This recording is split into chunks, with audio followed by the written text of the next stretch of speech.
Oh, that's weird. I think didn't they show? Yeah, maybe like right here. Can we? Yeah, perfect.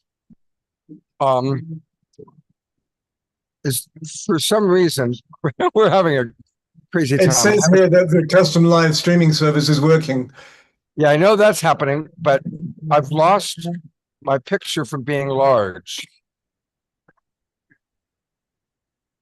So we're live on Facebook and YouTube, yes? Yes, we are. So But I welcome, haven't beautiful started recording beings. because literally the picture got really, really, really small. This is really weird. Okay, we are just rolling with it. Just start the recording anyway, Scott, and I'll do the video and we'll go from there. I can't even access it. That's what's weird. Oh, shall I start the recording then? We haven't started recording yet. We're live on YouTube and Facebook. No, what I We're mean not is I can recording start yet it. I can start it. because my whole I've had to go down and hit the Zoom button on my computer to get me back in the Zoom room screen. Well, it's weird. I'm in the Zoom room, but it's not letting me go to full picture.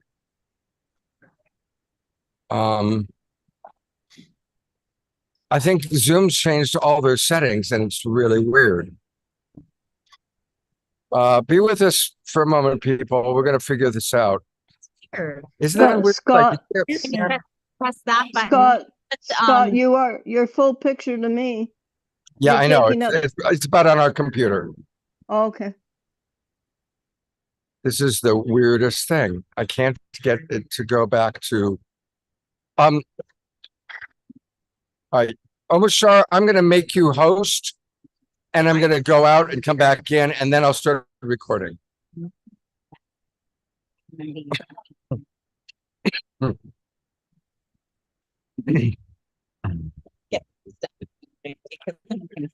Oh, we got it. I'm back. Okay. So make me host again, please. And then you'll have to remake me host. So, And I shall do that, I promise. yeah, sure. All right, everybody, welcome. And now, Omashar's going to play our opening video.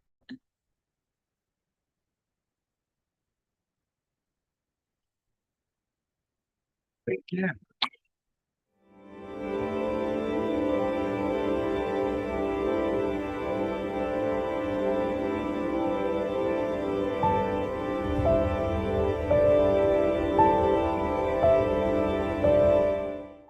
What if I were to suggest that you play a key role in the awakening world?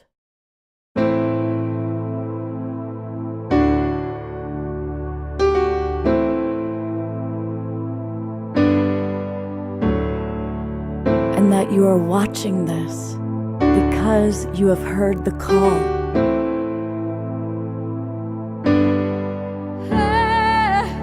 We can start right now by opening our hearts and minds.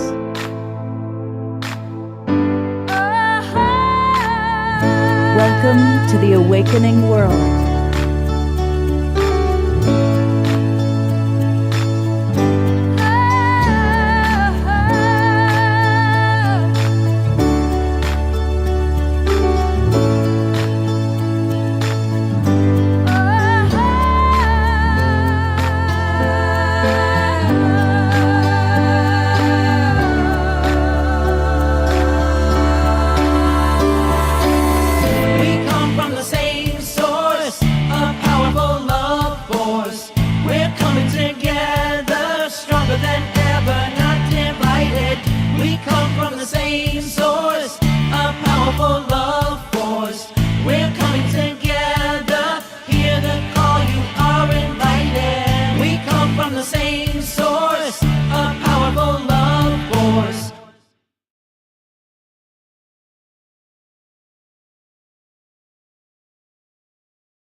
Good evening, everybody.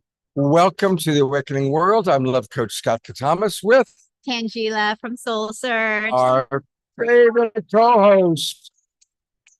Coming to you live from New Living Expo here in San Rafael at the Marin Civic Center. And it's been an amazing weekend so far. What's a highlight for you?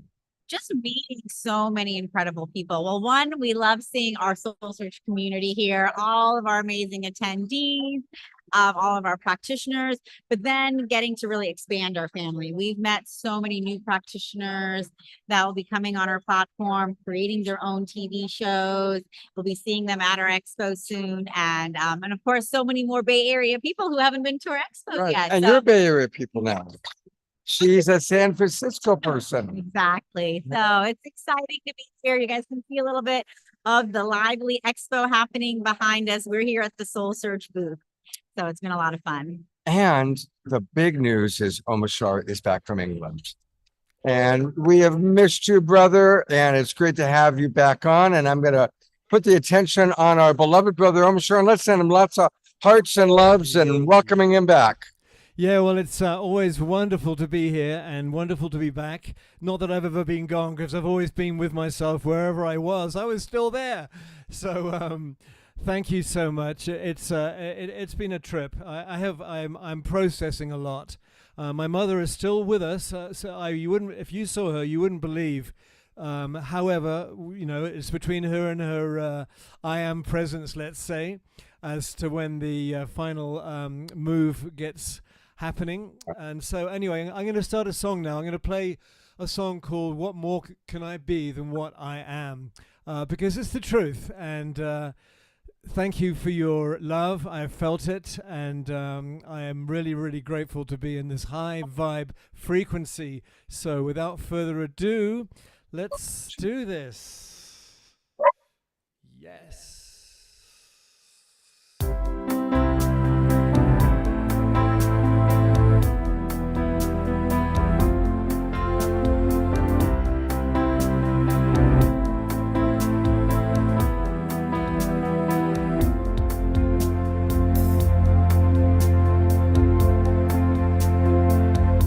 What more can I be than what I am? Though it's taken some time to clear these clouds from my eyes. So open your heart and dance along. I'm thinking it's time to stop that same old song. Life. So hear me now. I am in love with the world around me, and I will hold her in my arms and lift her with my dreaming. Ba-da-da-da. I lift her with my dreaming. Ba-da-da-da. I lift her with my dreaming.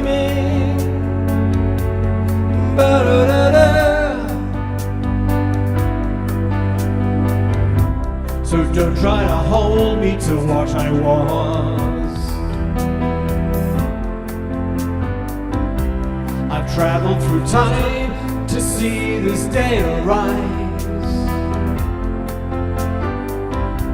The love that I am is here for you.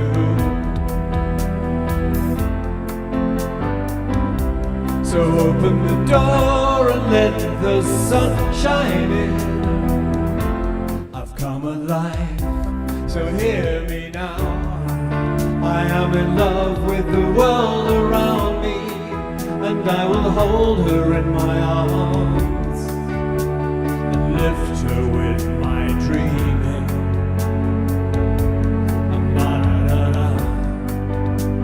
I lift her with my dreaming.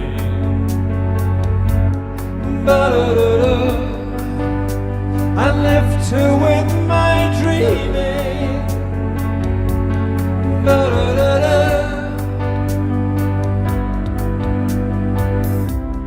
Ba-da-da-da. Ba-da-da.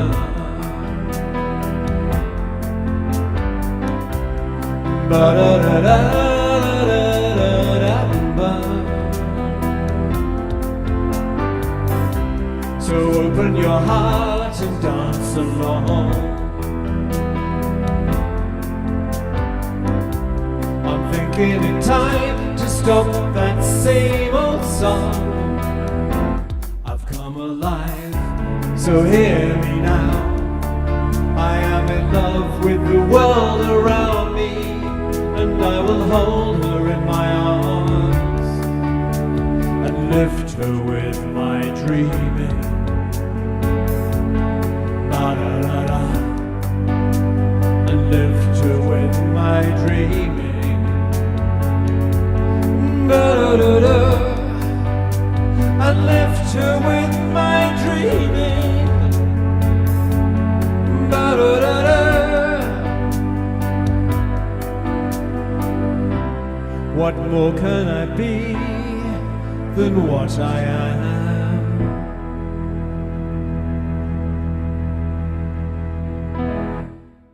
Right? Beautiful. Thank you, thank you, thank you.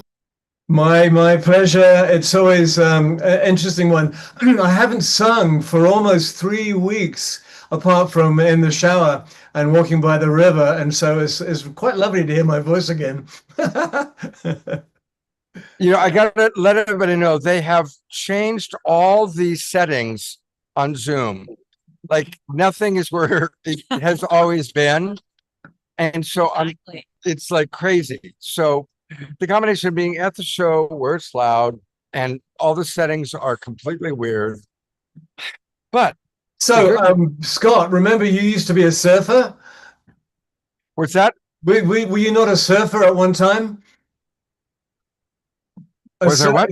You surfed, right? Surfed in the ocean.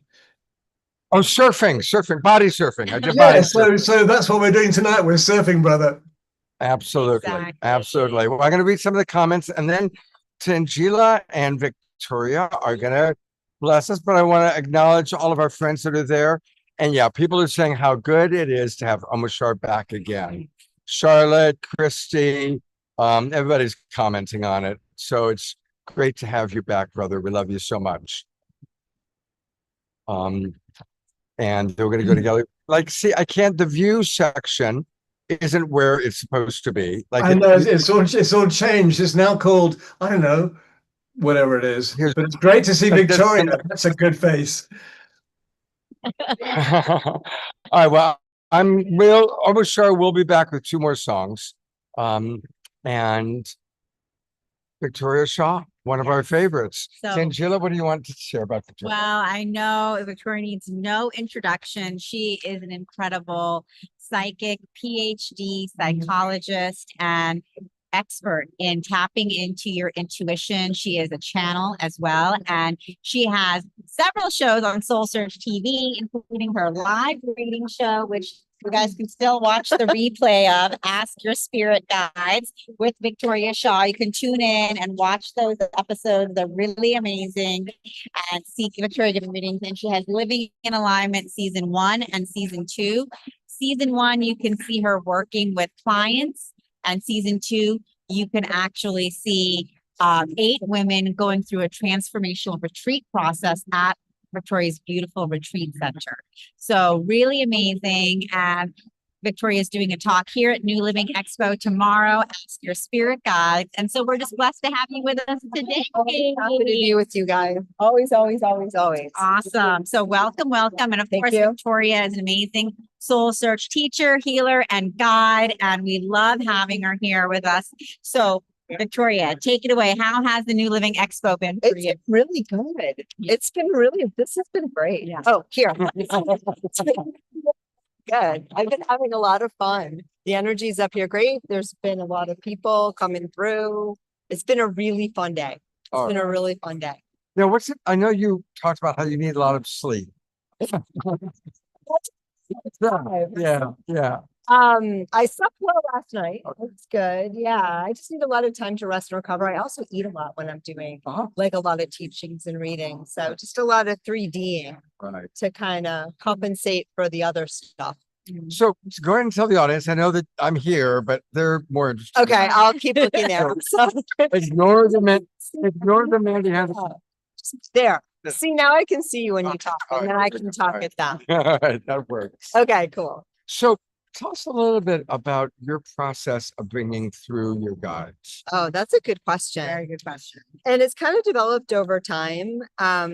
Nowadays, it's always about setting the energy. It's always about my mind gets really quiet. I tap in, I set the intention, and then it kind of flows. And more now, I'm really aware a lot of times of my guides, and especially if it's like spirits right here, it kinesthetically, I can feel them come into, I call it my spirit spot. Loved ones are a little further away. My guides are a little bit closer. And I've just been doing it so long, it's kind of seamless. For me, at the beginning of every session, I set the energy. So I ask for the highest intention. I ask to be a clear channel. I ask to connect to my guides and my clients' higher selves and guides. And then I just kind of let her rip because I always trust that, there's just perfect synchronicity and whatever wants to come through comes through. Most of the time I'm a conscious channel. Most of the time I'm a participant in that, like, they use my words. If I have a reflection or something pops into my mind, I share it and I trust everything exists in the container. Other times, especially more recently, mostly because I've been asking for it, I will get word for word channeling from the guides. And sometimes too, if like I want to make sure that we're all on the same page and then I'm not like driving the truck without them, I'll tune back in. I'll be like, all right, are we good? Am I good? Do you have anything that you want to add? And again, then I'll feel a spiritual presence here kind of with me. Does that answer your question, Scott? It's a start. I'm going to ask Yeah. to follow up. Okay. Tiara, because we're on a small computer and everything's weird, I can't really check the chat very well. So Tiara, if you could check the chat, and if throughout the evening anybody has a question or an important comment, just jump in and add it in between a spaciousness. Okay. What's your recommendation now that you're helping others? What's something you can share with our audience in general about how they can cultivate their abilities to tap in? Okay. Number one, you have it all the time. It's already there. We're all tapping in and out of alignment all the time. And so the trick is, number one, to recognize when it's happening for you. And number two, to learn to still your mind long enough to notice, basically. But it's happening all the time. So anywhere where you feel in the flow, aha moments, things where like the answer pops into your brain, any, moments of inspiration, those are all your intuition speaking to you and through you. And it's happening all the time. If you think it is and it feels good, it usually is. And so I teach 3 simple steps, and this is what works for me. Actually, it's coming through differently today. So that's always check in. Today, the guides say the first step is to set the intention, to really set the intention, because, where your focus goes, your energy flows. And when we set an intention, we're basically like, corralling all of the energies of the universe to conspire to give us, what we're looking for. So the intention's really powerful. And they say embedded in that is what is normally Victoria's step 1. They said step 2, so now I'm getting all confused. No, but embedded in that, I'm going to take this one, guys, is also just that paying attention to where it's already happening. Okay. And they're not arguing with me. And then, okay, I'm just going to be quiet and let them talk. Step 2. What is step 2? Oh, this is beautiful. Step 2, as of tonight, is love and honor yourself. Right? Love and honor yourself. Trust that you can do this, that you are a vessel. You've been doing this since you came out of the womb. This is your birthright, your intuition and your spiritual connection. It's just you being you without all the human smoke and mirrors. So the more that you love yourself, honor yourself, trust yourself, give yourself that human, because a lot of times too, when we're not in love with ourselves, that's when we're in negative self-talk. That's when we're in grandiosity, when we're like, I already have all the answers, or my guide is the smartest guide in the world. And, therefore you're not hearing your guides at all. But the more we can cultivate self-love, self-acceptance, and self-trust, then it just flows. It just flows. And then the third step that's coming through tonight, which is also different than what I usually teach, but I love it. So I'm glad I shut up to listen. See, I'm demonstrating my process. You are. Yeah. The third step, they say, for all of you today, is to really be your authentic self. And that is that is a word that gets thrown around a lot, and so you can't try to be your authentic self, but really the more that you allow yourself to be as you are, you cherish like all of your uniqueness, all of your gifts. You don't worry so much about what other people think. You worry about what you value about yourself, what you love, what excites you, what you're curious about. And you really allow your own unique human, which turns into your soul lens, to shine and be what they say is sort of the framework or the aperture through which your soul can express itself. Then that's another great way to connect with your intuition, because it's intuition is a relationship between human you and higher you. And so the more that you allow your human you to be who you really are and align with that and trust in that, it can't help but flow. It can't help but flow, and it will flow in the way that is unique and right for you. Now, it was fascinating to watch what happened for you. Okay, tell me. Well, yeah, because you were talking and then you were hearing something different from the guides. So tell us just about that. Like, what's that like for you?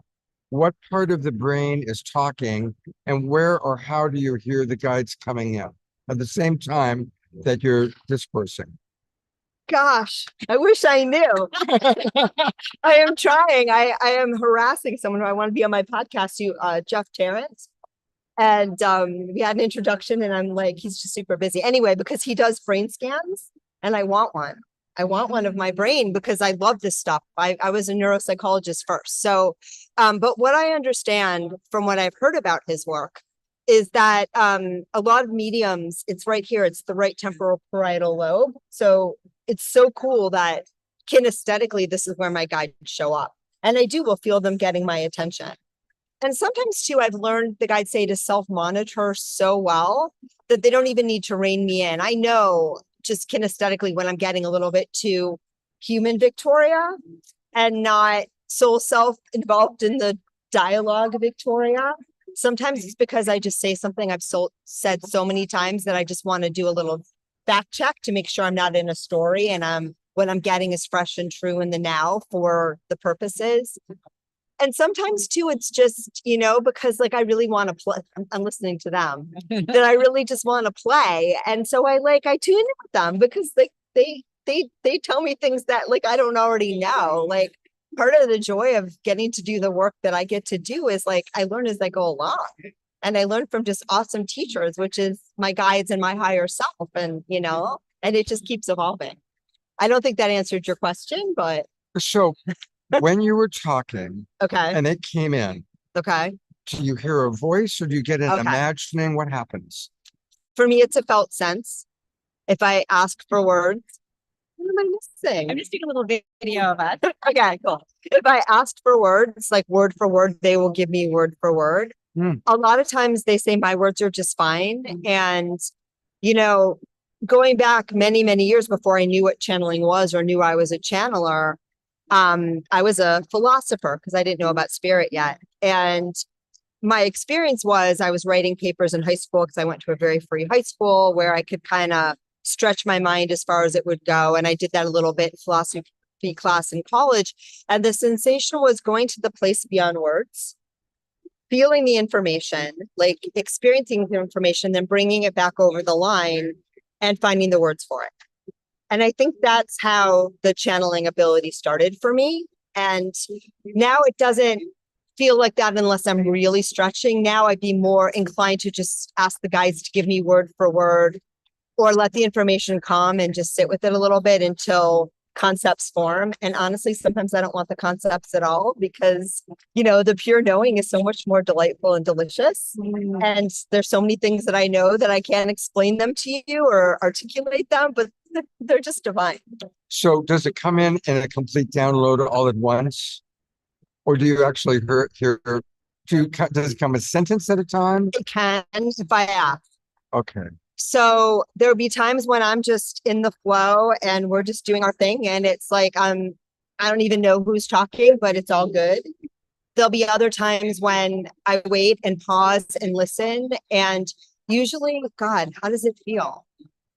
It just feels like energy. And then I find the words. And then there's more and more times too, sometimes when it's word for word, either I pause and word for word appears, and that would be the closest to what you'd call hearing. And then sometimes too, I don't like being I'm not an unconscious channel, but I like to be in full control of all of my facilities. But every once in a while, words will shoot through my mouth and I'll be like, yeah, that wasn't me. Wow. So does And- that help? Yeah, it's very, Okay. yeah, and comments or questions to share. Who are you guys? Who are Oh. they? It's a really good question. They're not just my guides, because when I'm doing a reading or working with groups, I really invite all the highest guidance to come through. And that's, our higher self, source, infinite intelligence, whatever you want to call it. I trust that I'm going to tap into the energy that is most resonant and most relevant for the task at hand. The guides that I feel most comfortable with and I work with the most, there are a couple. Some are like certain name brand energies and entities. Name that brand? Name brand? Like, you are For sure. With some Vivian Chavez. very magical.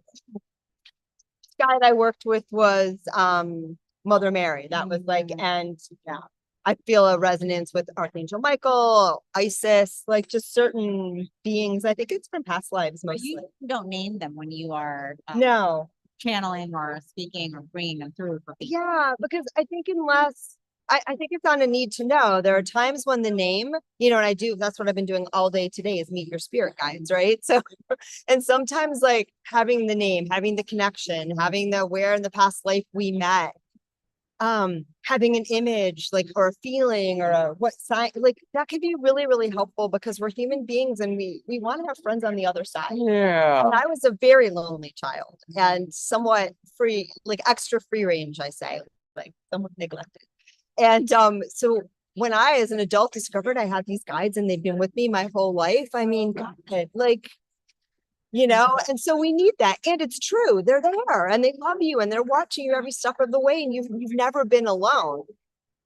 And we don't, when we need it, it's there for us to understand them as individuated entities and friends, and and that's totally fine. But other times I just want to tap in and get the information. So years ago, I asked the soul group, of which I think I'm a part, and my guides, if I needed a name. And their answer was no, you don't need a name. There's absolutely no reason why you need a name. If you want one, we'll give you one. And they gave me two names that are similar, the Violet Harmonics and the Violet Resonance, because my primary guide appears to me as Violet. And, but I don't know if that means anything. Right. I don't advertise it. If someone asks, I tell the story, but and I also don't want people coming to me and saying, what do your guides think? And we get that a lot in the spiritual community, like a lot of channelers, like, what does Abraham think? And, if you say vibe with Esther Hicks and Abraham, which I absolutely do, I did a 3-year deep dive into that energy. And, I can connect with that energy. Like, that's what happens. And at first I was like, am I being weird? Should I go on, go get chosen and ask Esther, am I connecting with? And I was like, no, I know this. I know what I would tell someone else, right? Because these energies are all free. We're all part of the same It's like thing. radio channels. Receive them the way that you receive them, just like Jesus is not only my guide, that would be. He's not monogamous. Jesus is not monogamous. It's an energy I've had many lifetimes in the Christian faith that I know, and that I was raised Jewish, if I was raised anything, but I've been talking to Jesus since I was a child. So it's just, it's but I never want someone coming to me and saying, what are your guides? And you can say it to me. I won't. I'll just correct you gently, but it's all of this is to awaken a knowing that's already in you. And so don't give your power away to anything in the spirit world. Just know that the spirit world is here to support you, love you, and help you find the answers within you. And you'll know when they're your answers because they'll feel right. Love that. So Sheila, you wanna? I mean, and I think one of the, I've seen Victoria do Ask Her Spirit Guides, many group settings at the Soul Search Expos, Conscious Life, here at New Living. And, people always ask, how can I connect to my spirit self? Yeah. And how do I do that? Well, first of all, you're doing it. No, you are. Every single one of us is.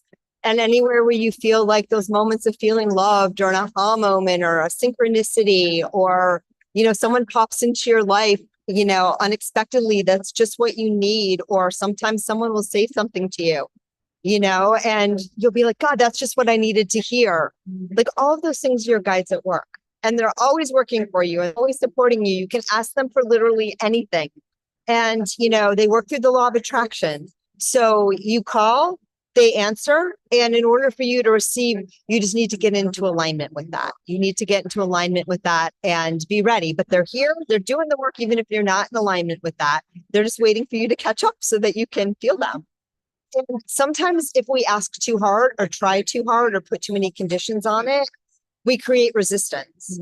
So it's better to trust that they're there, to get excited by anything that you think is your guides, because it probably is. If it feels good, if it doesn't feel good, it's not your guides. They love you. And, I always say if the voice is unkind, it's your mind. It's not your guides. That they don't, only the human realm is unkind. Very. But you start to trust, you start to listen, you start to know, you start to open up, you start to quiet your mind. And then you start to kind of learn the unique language with which they speak to you. Right? So that's the start. Does that answer the question? Definitely. And I think that's so powerful and useful because again, we're here to say that, Victoria is an amazing channel and intuitive guide.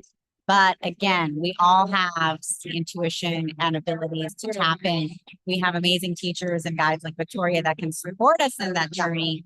But yeah, have that ability. Yeah. And I have teachers too, because there are times when I'm so loud, in my own thinking and my own emotions and my own stuff that I love it. I work with my mentor once a week and have been with this particular, she's been my teacher from the start, but from working with her regularly since I've been in California. And in those moments, right, like sometimes she has an insight that I wouldn't see, but a lot of times she just holds the space so I can, my monkey mind can shut the front door and I can, be held with another human being and hear my guides and feel supported and feel validated. And, it's magical. So again, the work that I do isn't telling you something you don't know. It's connecting you with you. And, it's just through my lips, but we all have it. Beautiful. Kiara, are there any comments or questions that Yeah. you want to bring into the field here? Absolutely. There's a lot of great comments and questions. And one of the things I wanted to share at the very beginning, Victoria, when you were starting to, to give us your model and you felt the interrupted flow, I went in to feel what you were feeling and I could feel the other guides coming in. I put in the chat, you have other guides with you tonight. And if you think about it, you've got all our guides. So there was a big conference happening and they were giving you integrated messages. So it's just so cool. I love how you said that. That's 1,000% how it feels to me. So I love that I love that mirror back. Thank you. Yeah. So people are talking about whether they receive messages word for word or how it comes to them. They're talking about synchronicities. Eleanor Joy says, Victoria, you look so connected, glowing from the inside. Let's see, harmonics and resonance. Grace Denise is acknowledging that. And that Reverend Jeffrey says, you're so very cool. You keep it lighthearted and fun. Oh, thank you. And you're I touching appreciate a that. lot of hearts, touching a lot of hearts and souls. Grace Denise says so much synchronicity, in hearing this right now, going to that place. This is beautiful, behind words, and then trying to find the words for it. Yeah. And they come to you. They arrive, and we all have it. We all have it. And it's different for everybody. Some people hear, some people see, some people taste, touch. And then there's all the synesthesia that goes on because the spirit world is not your five senses anyway, right? It's beyond that. And I say, if you feel that it's your guide, trust it. And I love the differentiation you gave between whether it feels good or not. And let's see, Karen S is saying that she met Esther and Jerry Hicks back in the 90s in Houston, and was having a lot of experiences listening to the Abraham tapes. Yeah. I was wondering for you, what are the ways that you use to differentiate collective thoughts coming through and energies versus guides or your own intuition? That's a good question. By collective thoughts, you mean like human collective energies? Yes. It has a different feeling. It's a heavier vibration. It's not wrong or bad, but it has a little bit more flavor. It's the only way to describe it. Because I'm also, all of the things, all of the clairs, and I'm an empath. So and all of those things are relevant. I was a therapist for many years, and one of my greatest gifts doing that work was being able to get the unarticulated thoughts that people, once they were spoken, it was like, yeah, but they hadn't put words to that, right? And that's somewhat guidance the guides actually say, but sometimes too, it's saying the thing that I really need to say, but I don't think I have permission to say it, right? But it feels very different than the message from the guides. And I want to get something because they're coming in to say something too. What they're saying is too, sometimes there's no read for differentiation because the higher vibrational collective thoughts are also, this is how they're saying it, God thoughts as well. So it's really not a matter of kind so much as a matter of resonance. Okay. I hope that made sense because that was from them. Absolutely. And what you just gave to us through them was a lesson in neutrality and Yeah. and beyond the polarity of thoughts that feel good versus thoughts that don't feel good per se. And so I'm hearing, they're saying like loosening our attachment to what is perceived as emotion for what's in will help. Yeah. And like emotion has a certain flavor tone. It's helpful. It's useful. It's not wrong. Messages from my guides are emotionally neutral. They don't have any emotional charge is the only way to describe it. They may have like more excitement or more, but it's all good. It's all good. And it's just discernment of sort of knowing, where to tune in and not getting confused, right?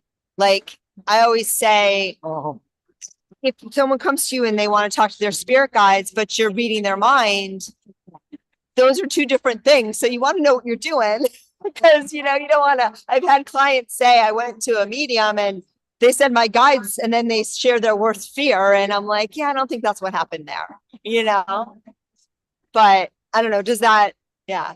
Absolutely. That makes sense. And, Yeah. and there is a Yeah. different, go ahead. Yeah. And I say if it feels good, if it brings you peace, if it, expands your awareness, if it feels right, then go with it. Go with it, because it's getting you there. That's what matters. Yes. And there's comments people have made that Okay. they had a great time working with you, getting readings from you. And Thank you. yeah. And when you were just describing the difference between reading psychic energy and your guides, there is a distinction. Can you share more about that for us? Yeah, there's a saying that all mediums are psychics, but not all psychics are mediums. And I don't love it. I don't love it. I understand why they're saying it, but I don't love it. And I don't love it for a couple of reasons. Number one, we're all psychics and we're all mediums. So it kind of throws that. We all have these abilities. We're all doing it to varying degrees. Some of us can learn, I think I've done this in a lot of bodies. It just came naturally to me. I'm also a little neuroatypical, which helps.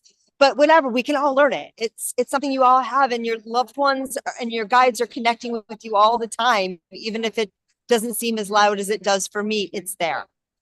And number two, I think the reason why people make that distinction is because there is a difference between reading energy and connecting with guides.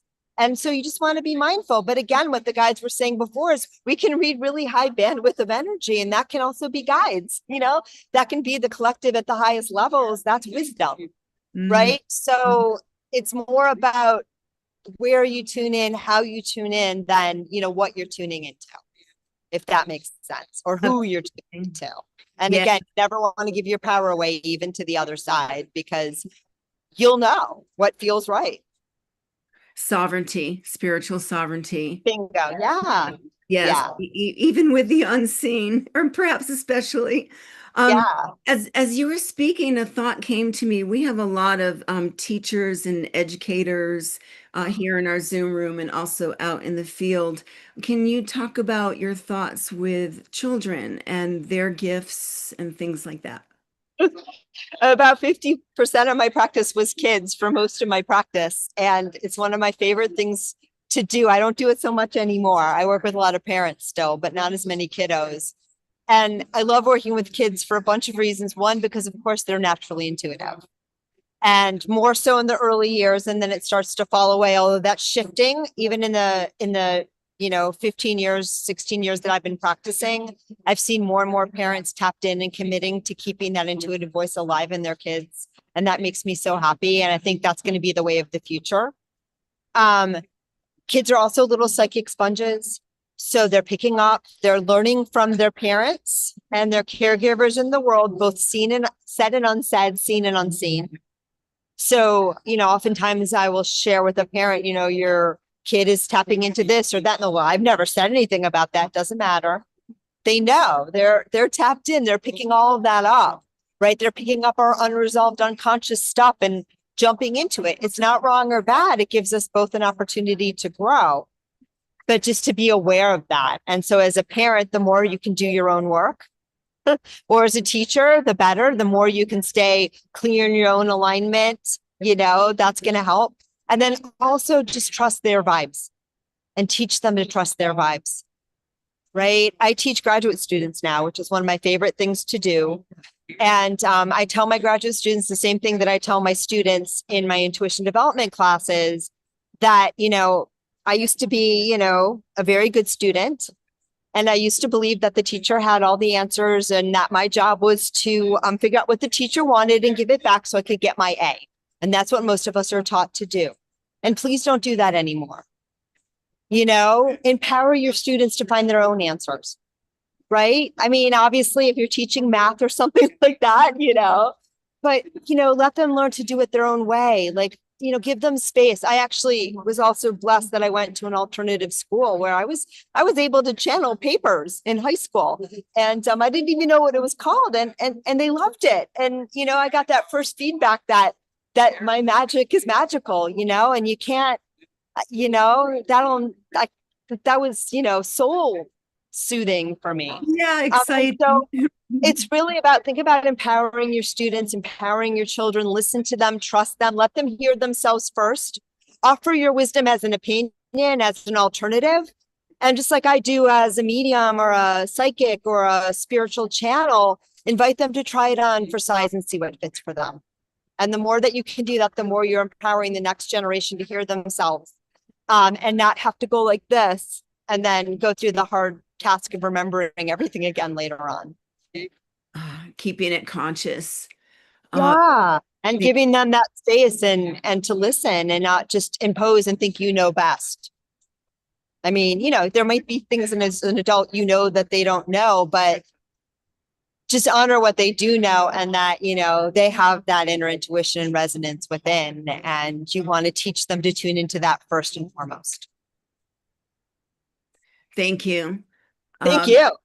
Absolutely. I have a few more questions, and I'm also looking at something in the chat, checking in. How's our host doing over there? And We're great. Thank you for kind of popping in there. Absolutely. Are there any other comments or questions for right now? Yes.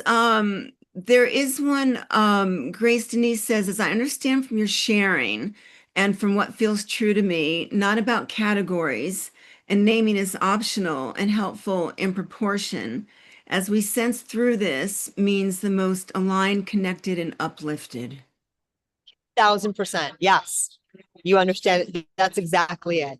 And again, names and categories can be really helpful, So if I always say you get the name, you get the category because it resonates with something right now, it takes you to the next place. It gives you the answer.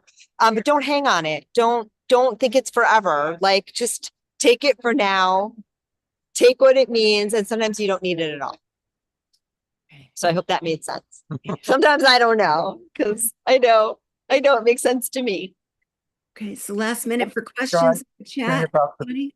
Oh, What do the guides say about the future? about the future in general, Planet Earth, planet Earth. So it's funny. 2026. It's funny, Scott. Tell them. It's funny, Scott, because yesterday, and I just want to stop and say thank you so much. I have to look at Scott for 1 minute, then I'll look at you. Thank you so much because this makes me so happy and I love doing this so much and I'm just so grateful for you. I love you. I love you too. And I'm so grateful for what you Good. do and including me in it and your vibe and being part of this community. No, like for reals, like I'm on cloud nine. We wanna And then you asked me a question and it's funny. I was out on my walk yesterday, downloading my talk for tomorrow and, I got a message for you all. And the guides were saying like, I was like, what am I going to talk about? Cause he said, I have to talk about something and I'm not going to want to give readings after giving readings all day. And, but I love you all, but I'm just tired.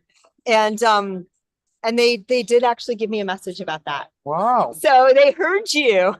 And the message was really beautiful. And I'm going to try to encapsulate it rather than hearing it again, but I'm sure they'll chime in and you know, my feeling a lot is a lot of what's happening now in the world is this is a time in the world where we have very, very, very high vibration and more people are here now with an expanded awareness. And that's a really good thing. More people than ever before collectively on the planet Earth have gone to where my teacher talks about over the line, where you're living more than 50% in soul than in ego. Wow. Okay. And there are more of us now holding those higher vibrations than ever before and more coming. It's a tidal wave.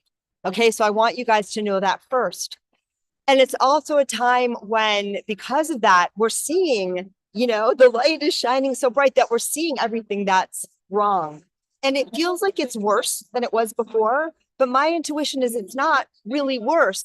It's just that now we feel the wrongness of things more acutely and by more of the population than ever before. I have been reading my own and others' past lives for as long as I've been doing this work. And I have to say, like, war, like really nasty things have been going on for a really long time on Earth, right?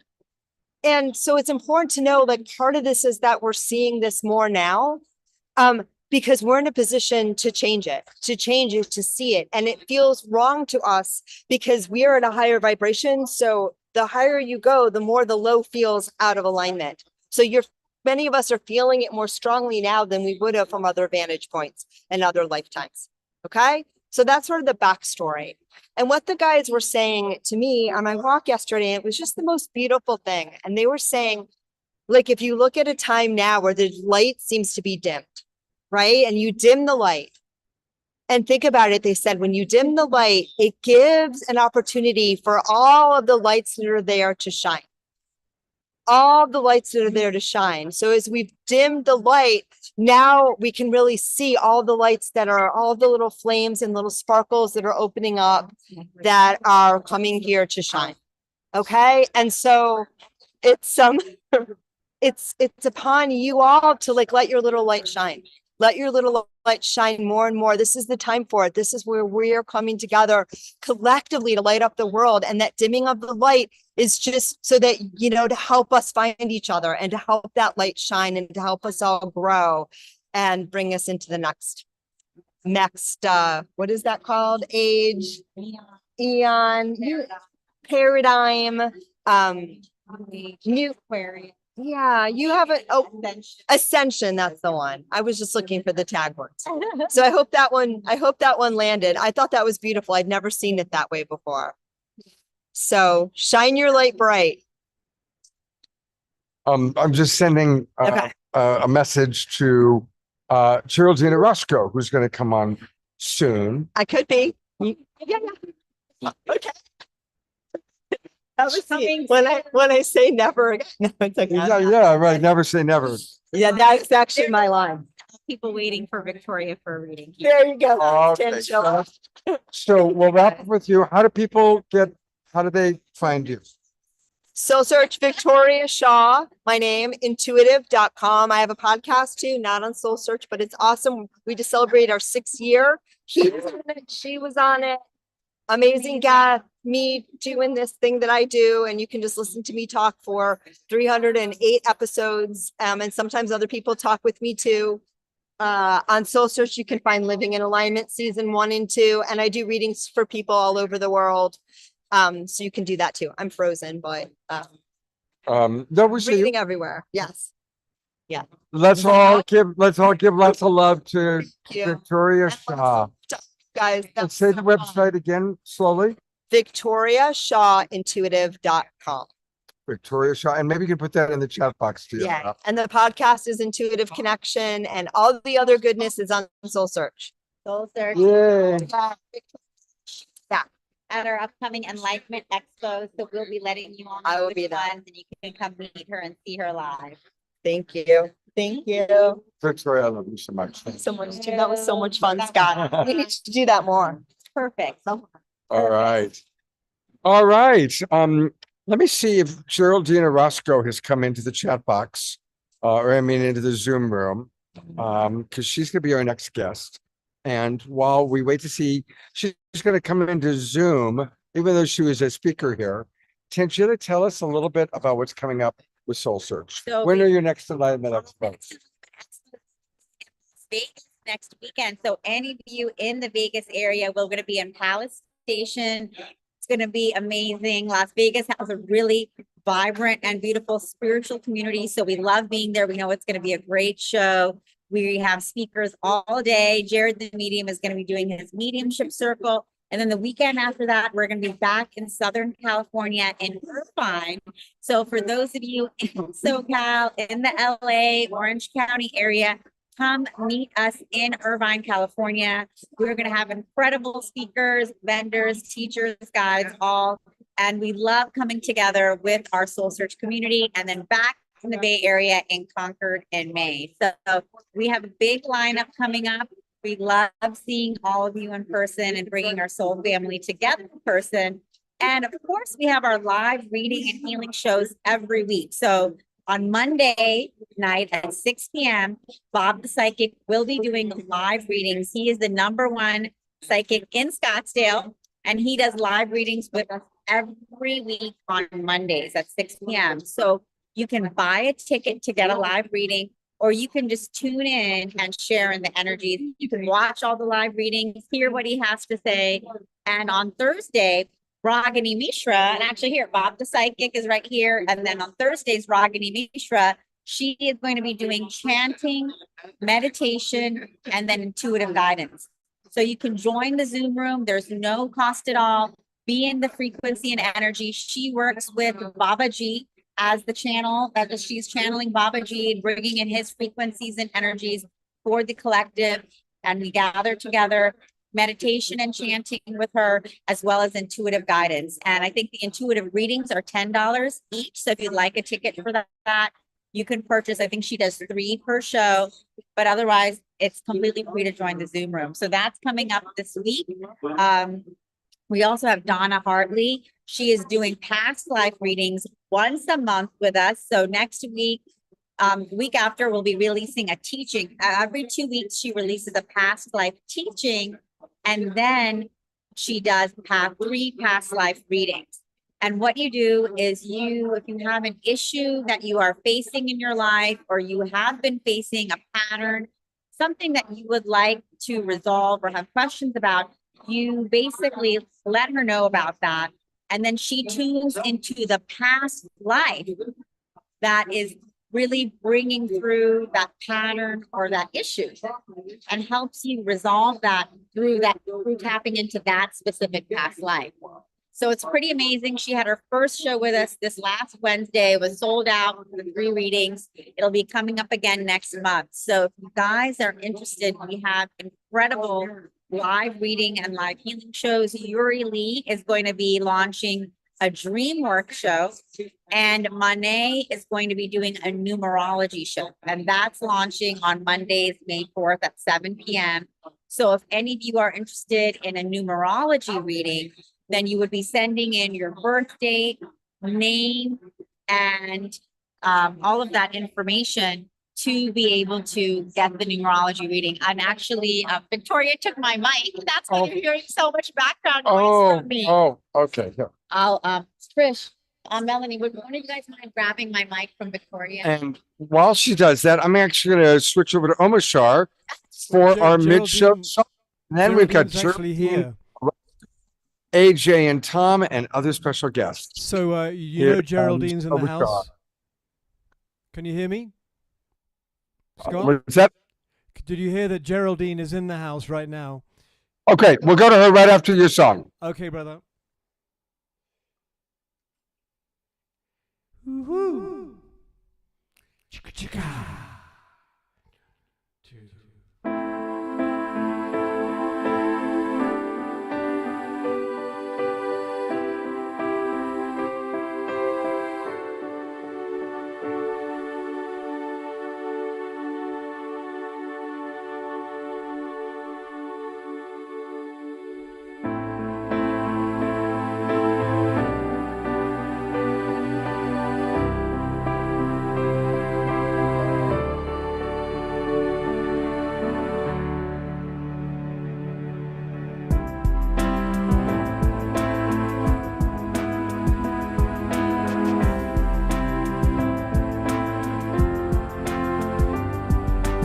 Contemplating everything I knew.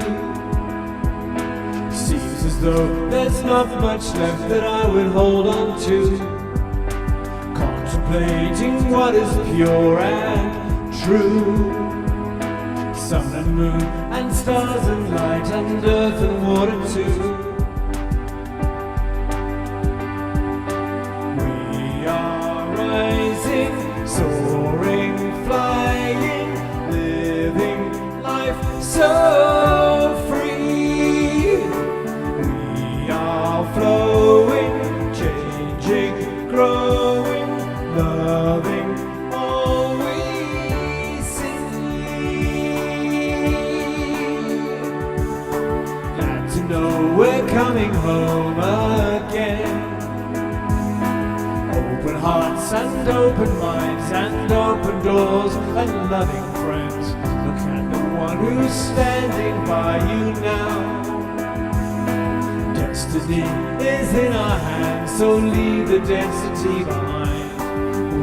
We are rising, soaring, flying, living life so free.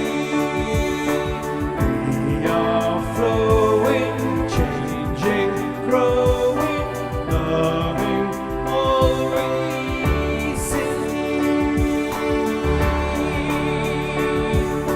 Turning to the face of those who need the light of truth to help them turn the other cheek and turn around. Lift each other up into the highest point of view so that together we can move to higher ground.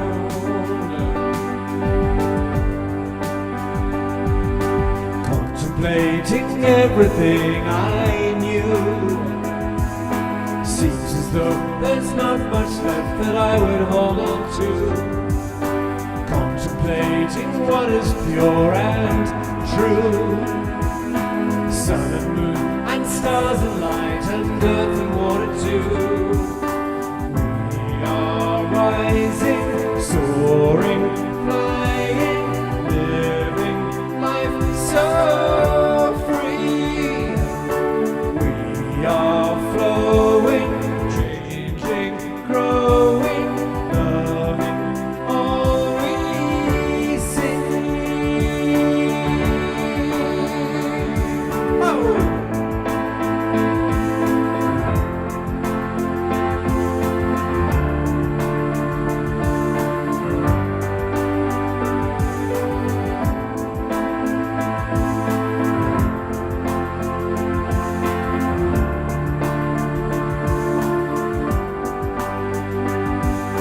Turning to the face of those who need the light of truth to help them turn the other cheek and turn around.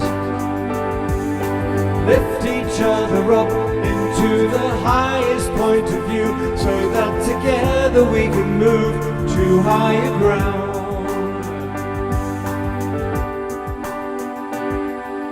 Contemplating everything I knew, seems as though there's not much left that I would hold on to.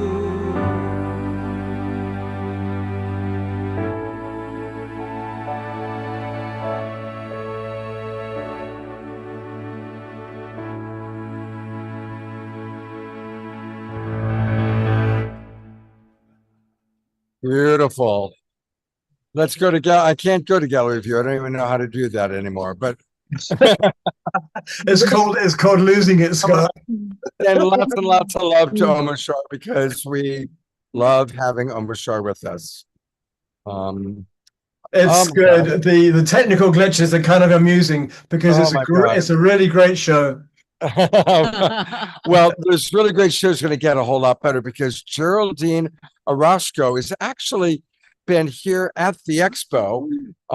She was on a great panel this afternoon, and I thought, oh my God, we've got to have Geraldine on because what you were saying during the panel, Geraldine, is something I really want our audience to hear.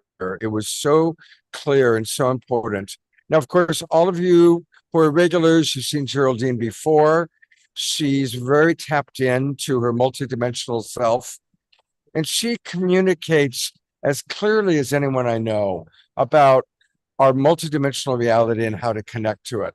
So even though she's back home now, as part of the New Living Expo, and as someone that I have the greatest respect and appreciation for, here is Geraldine Orozco. Hello, Geraldine. Hi, Scott. It's so wonderful to be here. Wonderful to connect with all of you. Thank you for having me. Absolutely. Would you be willing to share with the audience just now, similar to what you shared during the panel about connecting to our multidimensional self?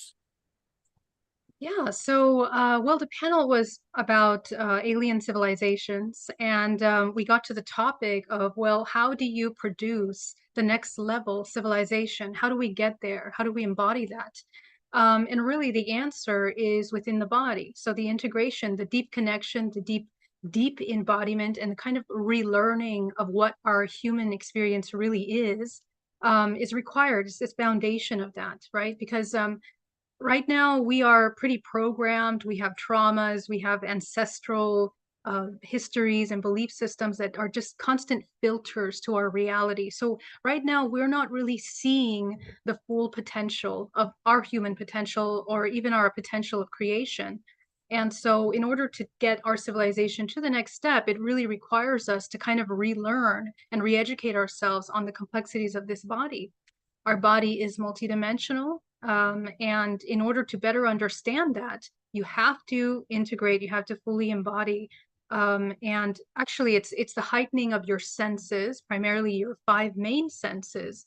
But in reality, we have many more senses that we are needing to develop at this time. And so one of the elements is that right now we're going into a new era, really starting this year, where things are going to accelerate and there will be kind of a broadening of range of frequency that's available to every human on this planet. And that means that it's an activation of DNA, but it's also the broadening of the spectrum of visible light that is available to you. And it's not just visible, it's what you can perceive through all of your senses. It's a multi-sensory system. Your ability to access that information requires you to really deeply integrate and connect with the body. So I'll start there. So I don't know where you want to take it, Scott.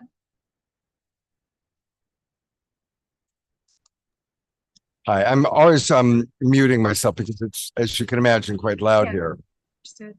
But Geraldine, what are some of the tips that you can give to us for how we can become more connected to our multidimensional self while remaining grounded and managing things we need to manage in the 3D world?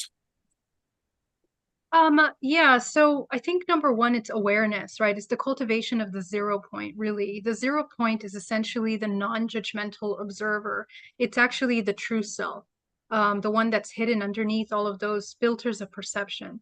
And so the unpacking of the layers, how do we unpack those layers, is by deep shadow work. The more that we can do shadow work to uncover And let's just narrow down, what does it mean to do shadow work? Basically, simply take a look at all the triggers that you have. Any trigger, it could be the slightest little trigger of someone looking at you funny or someone doing something that just slightly takes you off of your balance. Essentially, we are working towards the embodiment of unconditional love. Unconditional love emerges from the 0 point. And the 0 point is the non-judgmental observer. So really, we have to kind of alchemize all of those little filters that we have of perceptions that skew our perception, and be able to see everything. If you can imagine the human experience like a spectrum of white light, every single range of frequency, every possible experience is something that we need to learn to process through the body. And so the ability to process those things is the cultivation of a couple things. Your nervous system, it's the regulation of your nervous system, right? Because if you're triggered all the time, obviously your nervous system is really wired. So to regulate that nervous system, alchemize the triggers, be able to cultivate that 0 point, and from there, that's where you begin to access higher bands of frequency to the body. What does that mean? We are able to love. Love is not an emotion. Love is really the restructuring of this body into a multidimensional system, a bioelectrical system. The more we become bioelectrical, the more you can spin your field, because this is a toroidal field that you have. If it's sluggish, if it's moving really slow, if you're full of judgments, fears, anxieties, emotions that you can't process, that's going to slow down the spin rate of your field. So the 0 point is actually moving your field as fast as possible. Right. So the movement of this field is to remove all these blockages, emotional, mental, physical, and that's how you begin to activate this movement of bioelectricity in the body. Essentially, it's conductivity. The higher conductivity, the higher creation. And I think the ultimate goal is that we tap into our free will, which is pure creation. Your ability to access pure creation from whatever point you're in, that's extremely important for you to access that. And there's never any one way that looks, because again, you are infinite potential. So a couple little aspects there that have to be kind of shifted and changed in our perceptions. Beautiful. Thank you. GR, I'm going to bring you on for a moment. Are there any questions or comments that have come in from the audience? Yes. One of the things I noticed, and then I'll say what Eleanor Joy's written for us. I've noticed lately, all of a sudden, it's almost like the eyesight will shift, but it's not internal. It seems like something has shifted in the field where all of a sudden it looks clearer, or I'm looking at it for the first time. Can you speak to that for us? Yeah, I think that a lot of things biologically are going to be shifting as we move into this kind of new broadening of frequencies that we're able to process through the body. So there's going to be lots of changes. There'll also be a lot of people that are going to be kind of dealing with health issues that they never had to deal with before. And the way I've been shown and understand this is that it's kind of a recalibration of ourselves. The more that you maintain difficult to process emotions in the body, the more difficult those shifts are going to be. The more chaos and difficulty they're going to cause in your ability to navigate this kind of new ranges of frequencies. But sight, for example, is something that we can heal our sight. If we have eye problems, for example, we can shift and we can heal that. There are many ways to heal your sight. But the kind of vision that we're really talking about here is the multidimensional vision, right? It's something that we talked about in the panel earlier, is the development of our telepathic capacity, of our ability to remote view, our ability to tap into other fields of information. It's important to understand, like, if you're grounded, if you're in the body, if you're in that observer state, everything is speaking to you, everything is talking, it's communicating to you. So a shift in vision, whether something becomes blurry or something becomes more clear, sometimes can be an invitation to kind of focus and kind of take a look at what is the message there. I think what I found in my journey is that the more I come into stillness, the more my relationship with my environment is just a constant communication. It's a constant education. We're learning all the time. And, we really, because we're infinite potential, we have the ability to connect to a field of information that can give us any information you need far more advanced than what we're experiencing with AI, for example. So this is something really important. So pay attention. I also understand that with these global shifts, the solar flares and just the bioelectrical activity that's happening in our solar system, just in general, in the universe, is also activating our response, our bioelectrical response. The more we learn how to cultivate high levels of conductivity in the body, bioelectricity in the body. And so what that means is that emotions, they're all electric, they all have electrical charges. But if you are experiencing emotions that are more coming from the 0 point, from the neutral observer, they actually have much more creative potential because they're more conductive than slower emotions like fear, anger, for example, which can create sluggishness. It can also create blurry vision or just a distortion in your ability to navigate or master your environment. So this is also something to pay attention to, because the more that you understand your emotional body is really the language of creation, that's when you're going to start having a little more free will in your experience. So rich. There's so much there. We're all going to have to listen to the replay. And I was wondering too, when you talked about new light frequencies, whether that is part of it as well. We do have some comments. Eleanor Joy says, "This is very refreshing, Geraldine. And it's what I've been hearing recently. Thank you for your deep insights." Omashar says, "Triggers are to watch out for as we fine tune ourselves, to not react to them, just watch where they are, what caused them, and say, 'Busted, you have no power anymore.'" Yes. Susan Bloomquist says, "The idea that love is a way of being rather than a feeling to pay attention to seems true to me." Beautiful. And Absolutely. again, Susan says, "Our emotional body is the language of creation." Yes, absolutely. Thank you. Thank you for that. Geraldine, I know that you're in the Bay Area and you do sessions both online and in person. Yes, yes. I'm primarily working with deep shadow work, and also I'm a clinical hypnotherapist, but I do really deep hypnotherapy to get to the subconscious, to understand what needs to be deprogrammed on a very deep spiritual level. So, if anyone wants to reach out, tomorrow I'll be speaking on the science of our multidimensional body, understanding how do we actually function. I mean, breaking down every aspect of that. And it's something that I teach openly on my YouTube channel. So you can go ahead and check that out at Geraldine Orozco. Yeah, if you want a one-on-one session, you can definitely connect with me. It'd be an honor to connect with you. I'm on a small computer at the Expo, so I'm not able to do what I normally do of being able to pull up websites and such. But if you could put that into the chat box. And I do have another question for you. One of our favorite, beloved Global Peace Tribe members is our friend Bonnie, and her husband Roger passed away recently. And she writes, "I'm easily triggered right now, way too sensitive as I'm in the grieving period. I'm allowing the feelings to come out, but I also find it's best to keep them to myself. Is there any advice you would give for someone who's, of course, deep grieving? Her life partner has passed away. She's a highly sensitive person. Any thoughts that you'd offer for her?"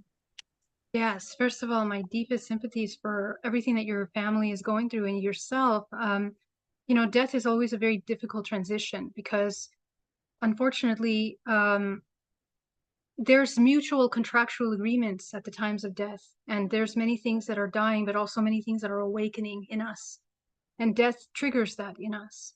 So right now, everything comes to the forefront. We become very, very deeply present with what is occurring with us emotionally, and you're also going to be bombarded with lots of memories and thoughts. And so in this moment, it's very important to support yourself by coming into as much authenticity as possible. Try not to resist anything in your body, because that resistance really stores within the tissue and the fascia and in the entire energy system and starts to block things. I see this all the time with grieving students, that we tend to want to contract ourselves, not be too much. But in the times that you have with yourself, please spend time to really allow those emotions to come up when you're ready. Sometimes they can be overwhelming. Allow yourself to ground yourself deeply and try to go into nature, because nature will help you manage the immensity of those seemingly immense emotions that come up. But number one is to have grace with yourself, come into as much honesty as you can. And in the process of reviewing those memories, try to be as honest as possible, lovingly honest as possible with yourself, with your experience, and truthful, because there's a lot of learning experiences that need to happen at the time of death. This work you can actually work contractually with the person that has passed, and break some of those lingering karmic contracts that usually are what cause severe suffering at the time of death. Okay. And so if you clean up your energy space, try to do energetic hygiene 3 times a day to support yourself, because emotions are energy aside from just emotions in the body. And so we can clear them out of our energy space. And finally, I guess allow yourself to process these emotions over time. You have to give yourself time, because it takes a lot of time. Those emotions are never going to go away. I mean, they're going to, soften with time. But you need to give yourself grace and patience, and don't worry too much about holding. I know you have to hold other people, but try to focus on yourself and the processing of those emotions first. It's very, very important at this time. Geraldine, thank you so much for that beautiful advice, Rabani. Really beautiful. And for just coming on so spontaneously. It was wonderful to see you on stage. And when you come back tomorrow, hopefully I'll see you in person. Of course, there's our beloved Tangela, our co-host. So hope to see you soon tomorrow at the show. Yes, look forward to seeing you. Thank you so much. Hope to see you tomorrow. Thank you so much, Geraldine. Please put in the chat box how people can reach you. I'll do that. Thank you for having me, Scott. Much love. Bye. Well, one of the great things about coming to the New Living Expo is you get to meet people you've only met online. And I just now, for the first time, met Tom. Earlier, I'd met AJ, and it's our favorite. Tom and AJ, there they are. Jasmine And Bear. Jasmine Bear. We're so grateful to be here. And we just got off with the most amazing channeling session. So it's been a terrific time here at the New Living Expo. We're so grateful to be a part of it. We just finished channeling. We just had the guides channel to the folks who were there. It was a lovely session. It's always super high energy. And it was great to hear them really talk about this special time. This is a time really of awakening. And you know how they often call everyone, especially on this podcast, sentinels. Yeah. And being a sentinel means that you're awakened enough to where you're stepping ahead of the many who are still yet to awaken. And what a privileged place to be around people like that. What a beautiful way to be. And the answer is enjoy it. Make the most of it. Really feel the joy of it. Do you need to? Your favorite? Here we go. Hi, baby. Oh my goodness. I got to hold a dog. It was great. It was the best part of the weekend. But you know, that pure unconditional heart energy that only our pets and animals can provide, right? Exactly right. It's something very special. They're referencing Jasmine Bear, who's Jasmine Bear. absolutely. Oh my goodness. So we're very excited to have AJ and Tom joining us this weekend. We did a really fun Instagram live. If you guys didn't check it out, tune in and watch that, because as you all know, AJ and Tom have an amazing Soul Search TV show, Infinite Pathway, and now they have an incredible new book, The Aligned Soul. Tell us all about the book. Yeah, tell us. Oh my We would goodness. love to. So this is channel text, of course. You don't want to hear from Tom and AJ. Well, thank you. But the purpose of this book, we have been publishing something we call Wisdom Wednesdays, and everyone's free. Still join it. If you Yes. join Go over to speakingfromsource.com and sign up for our free Wisdom Wednesdays. It's insight from the guides, inspirational insight from the guides delivered to your mailbox every week. and they're very short messages, usually one sentence. And then the guides go into some detail to really make the point and to help illustrate.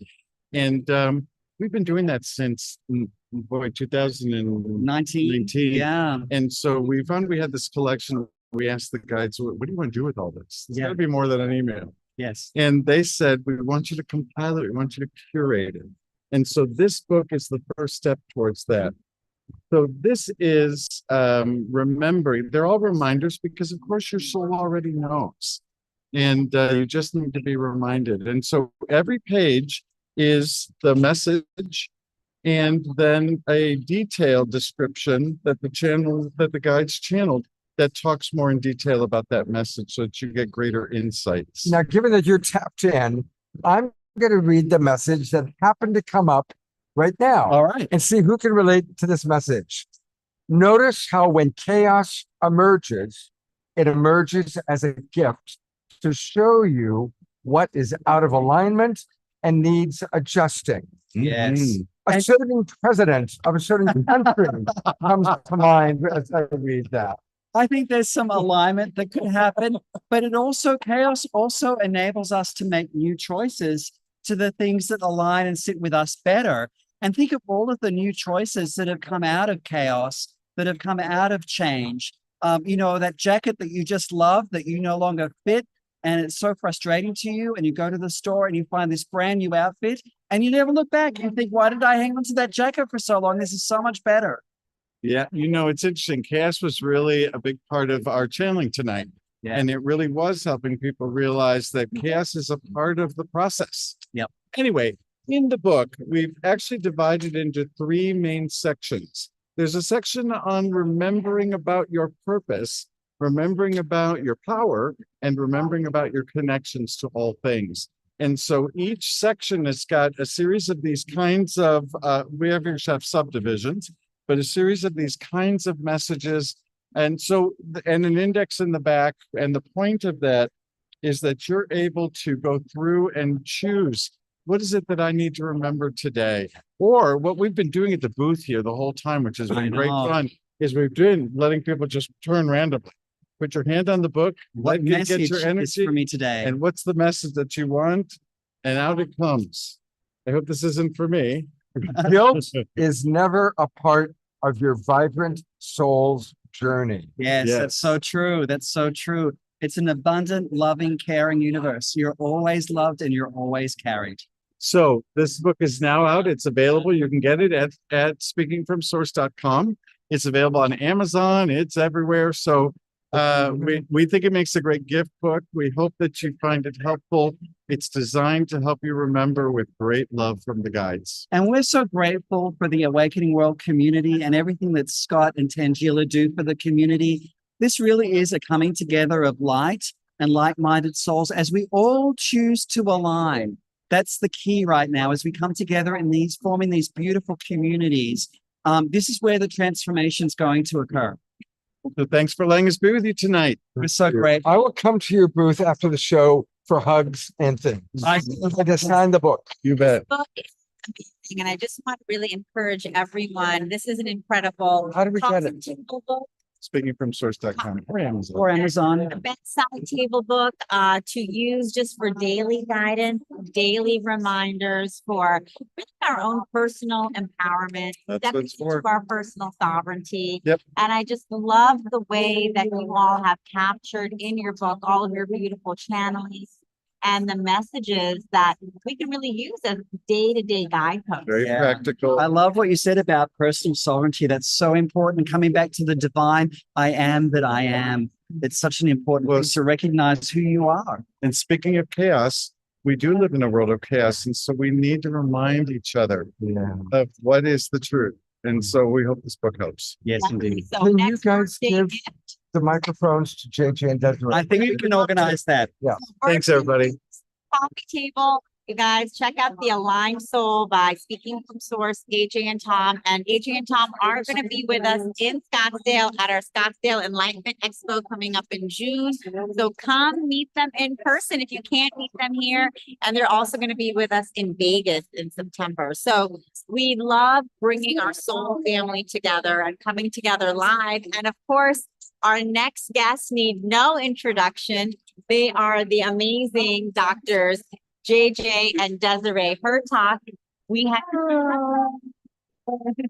and they are futurists, amazing spiritual and multidimensional teachers and guides, way showers of the ascension, and they have been teaching about the ascension for many, many years and are really supporting all of us in our ascension process. And so welcome, Doctors JJ and Desiree Hertalk. We had the pleasure of having Doctors JJ and Desiree Hertalk at our Palo Alto Expo last weekend, and they gave an amazing presentation. If you all missed it, with Alan Steinfeld on multidimensional consciousness and awareness and remote viewing. So if you all missed that, you can still catch the whole talk. It's on the Soul Search YouTube channel and YouTube Soul Search Instagram. So you can tune in and welcome. Thank you, Tangela, for that nice introduction. Well, we're honored to be here with our beloved colleagues.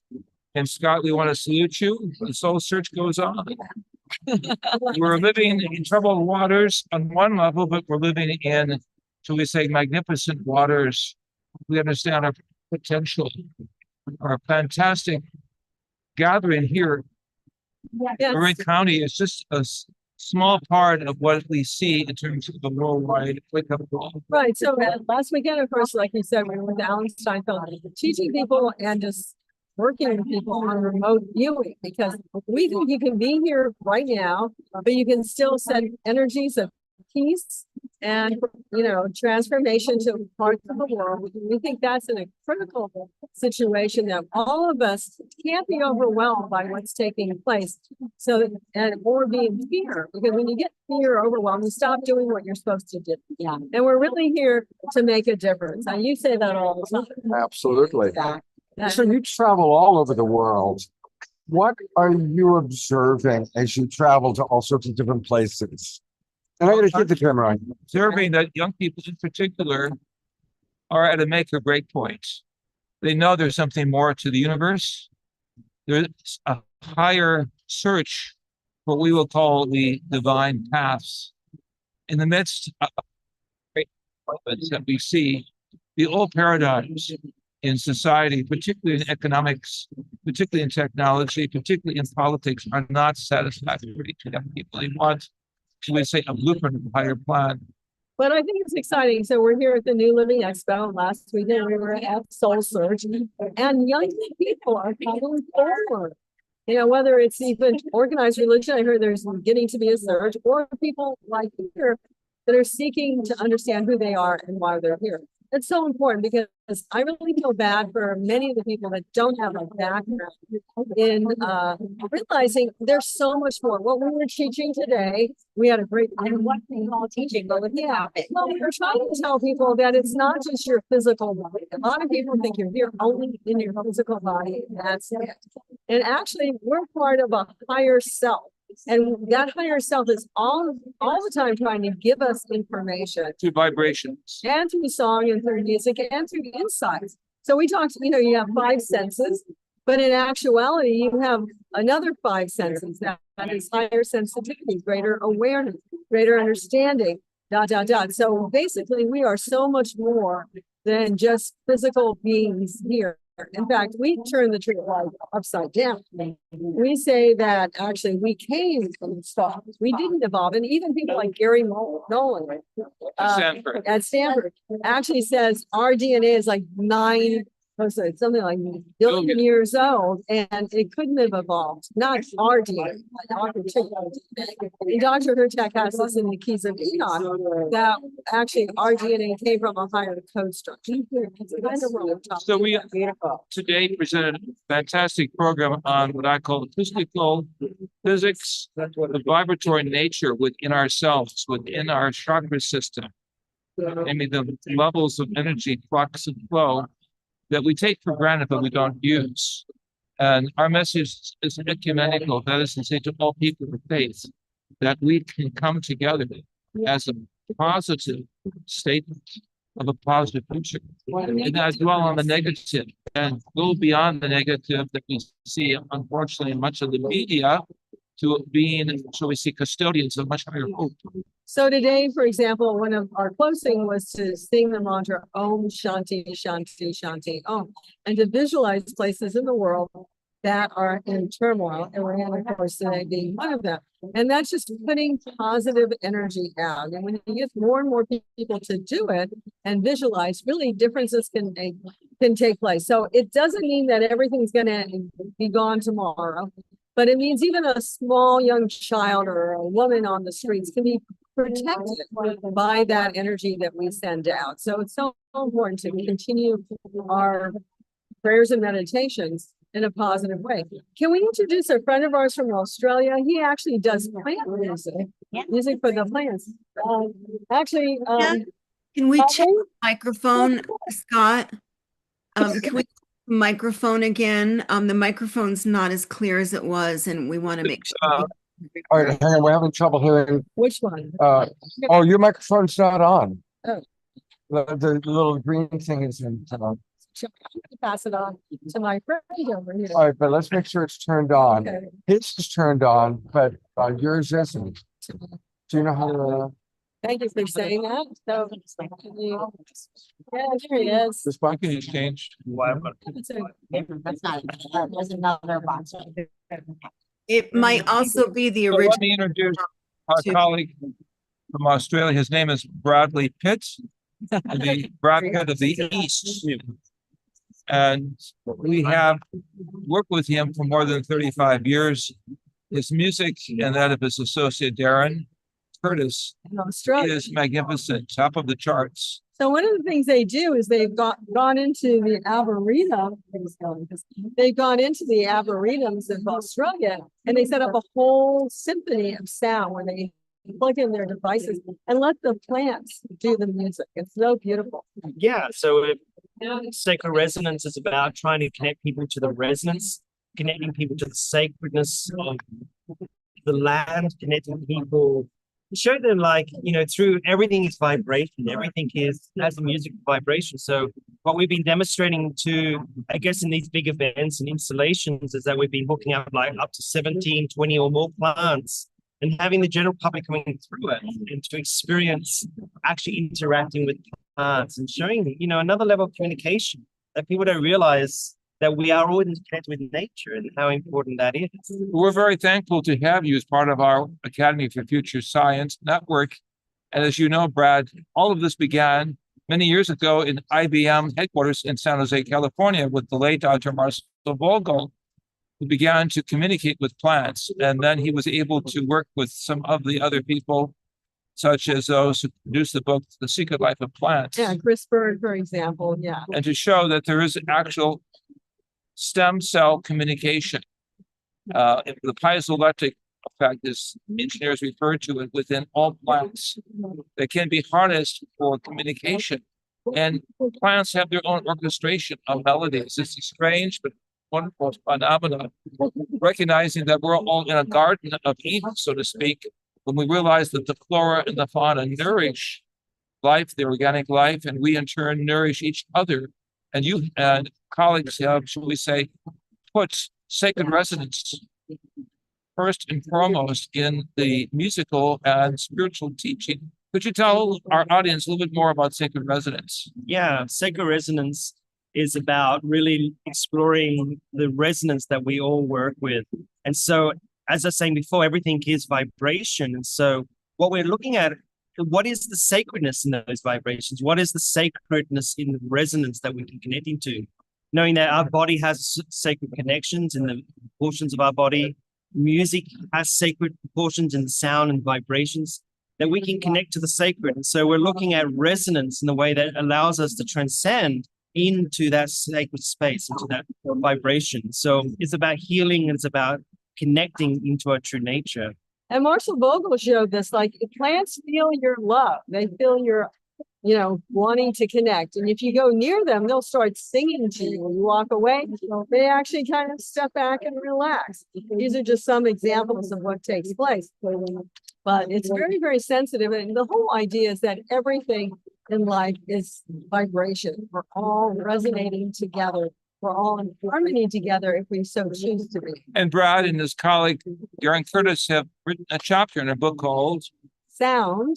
And they have gone into what is the keys of Enoch called axotonal vibrations, which means there's a subtle energy field yet to be fully understood by biologists and evolutionary biologists that we can harness. In other words, we are part of a larger musical orchestration of life. It's those subtle sounds that were understood in ancient India, and Tangila representing also the heritage of India, Pakistan, excuse me.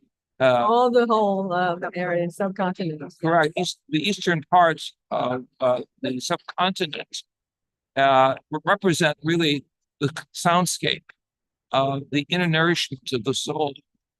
Now, Desiree and I have just come up with a new book called The 72 Divine Names of the Holy Spirit. What is the Holy Spirit? Is the life-giving dimension of divine orchestration coming through the human body or the exotonal system. We have worked also with sound and physics at Stanford Research Institute with scientists like the late Dr. Elizabeth Rauscher, showing that our body is naturally wired to higher acoustical properties. And if we can use this for control of pain, we can use this for rapid healing at a distance, as well as in a locality of utilizing ourselves as a musical instrument, we begin to rediscover that we have, in addition to our physical self, a epikinetic, a vibratory self, is known to the ancient Indian and Tibetan master teachers. We are a musical instrument in human form. Right, in every vibration, we were talking about the solfeggio and the numbers of the frequencies of the solfeggio, like 3, 6, 9, even 4, 1, 7. All these relate to what Nikola Tesla actually had said. The numbers 3, 6, and 9, if you understand them, they're the key to the universe. So ancient times, they understood the vibrations of sound that is able to be transformative, to really put us in another state of consciousness. And we've been able to take these sounds and put them into an orchestrated form of what I call cosmic pictures, cosmograms, as we see it illustrated. Each name has a cosmogram. Each name is presented in the ancient languages of Hebrew, Aramaic, and Greek, Aramaic being the mother language of Arabic. And so with this teaching, we reach out to brothers and sisters of the Abrahamic tradition. All are included in the energy of life, unity, and the pursuit of spiritual unity. Bradley, people are asking for your website. Yeah. You could say it slowly so they can catch it. You can find us on, for instance, on YouTube on Sentient Sounds or Sacred Resonance, like resonance. Spell it out. Yep, RESONANCE, resonance. Otherwise, sacredresonance.com.au. But what's interesting, they have this Ascension Sounds on YouTube, and they have once a week they built it up to have all the key frequencies, like the 432 that people talk about in sound, the 528. We played to get today the 369 frequency. So you can listen to see these other frequencies, these higher frequencies, and really just tune into that resonance. It's fabulous. And they have a few pictures that all major spiritual philosophical traditions tell us that there will come a time when there will be planetary ascension. This will come through the vibrations of Mother Nature, Mother Earth, and Divine Source. We believe that this is the time for the portal of ascension to open. This is the time that Tanjila's work combines with our work, combines with you, like those of you who are seeing this program, combines with Bradley's work. All of this is future science, science guided by consciousness and vibrations of positive thinking. So let us, shall we say, think of a positive future. Let us realize that in critical times require our greater participation through sound vibrations, and make a decision that we will do more with sound vibrations in our life and thus become the temple of spirit, the temple of understanding, the temple of sharing, this remarkable ability that's built into every cell of our body. And that's why people in the East always use mantras, because they really do work. We believe even Egyptian vibrations are good, and Sanskrit and Greek. From Bangladesh and the countries of Southeast Asia, which represent the ancient motherland, from our archaeological work under the oceans off of Taiwan and China, Japan. In the 1990s, we actually discovered the ancient evidences of city structures that were once above the ocean that would submerge when the ocean changed. Well, we are all environmental situations that require positive thinking. Music is the best, but the use of mantras or sacred language is even better. So I got a question for you guys. Tomorrow we're doing another show and we're gonna be in a quiet room. And I'm wondering, could you come back tomorrow and then actually demonstrate some of the sound? Oh, absolutely. So I'll send you what room. We're gonna be in a private room, the crew room. Could you come in at 1 p.m. tomorrow, Sunday? Does that work for you? Yes. So I'll send you guys the information and We can big thanks demonstrate. to JJ and Desiree, and they'll be back on tomorrow. We're gonna bring on Natalie Namaste next. Thank you so much. I'll see you tomorrow. JJ and Desiree. So this is a good chance for me to just share with everybody that tomorrow we're going to do a beautiful Sacred Sunday show. And so definitely please join us. And it's going to be at 12 noon Sunday, 12 noon Sunday. Make sure you get the microphones. Let's get all the mics from you guys. Could you introduce? He's another botanic musician. They changed everything. So it's like I can't find even the share screen that usually is right here. Here we go. Okay. So tomorrow, I don't think those mics are on at all. I think you're just using your Mac mic. Yeah, he took them off. So we're going to try turning them back on, and I'm going to have Tangela do a test with you in a moment. But while we've got it, please join us tomorrow at 12 noon. I will put the Zoom room link into the chat box. I will also send it out in an email tomorrow morning. I also sent out an email to all of our subscribers today with it. Join us 12 noon tomorrow. Eden will be my co-host. We have a new guest that you're going to love, Maria Owl. And as you just heard, JJ, Desiree, and Bradley will also join us tomorrow. So make sure you join us 12 noon. And now I am really excited because one of the wonderful people that's here at the Expo is Natalie Namaste. You've seen her on the show before, and she's going to bless us with her presence. Welcome, Natalie, to the Awakening World. We're so excited to have you here with us live at the New Living Expo. I'm so happy to be here with everyone and happy to be at the Expo. How good is this energy? It's like it's a portal and a spiral of light that's just going higher and higher and also very grounded. Yeah. Because we're coming together in spiritual community, soul family. And so where are you joining us from? Where are you coming in from? And tell us a little bit about what you've been sharing here at the Expo. I'll speak to the audience. Yes, definitely. So I am South African and I live in Nicaragua, but I have just been to South Africa. So I've just flown in and I spent a few days here just acclimatizing, getting used to the energy here. It's powerful with the mountains, like we're in the valley and you can just feel the land. And here at the Expo, I am speaking tomorrow. I'm going to be channeling the Arcturians and the angels. And what I'm sensing is we're going to open up a portal so that everyone can have a direct connection with the light that they are in their body. And I also feel that they can deeply connect with their own teams of angels, guides, light beings. Yeah, and I feel like that's going to be powerful tomorrow, but I'm also enjoying meeting everyone and the community and just being here. It's amazing. It's amazing to feel the energy of the spiritual community when we come together like this. And, you're bringing through the Arcturians who are here to also support us during this time of ascension. Do you have any messages to share with our Global Peace Tribe and Soul Search community that are coming through at this time? Yeah, let's invite them in.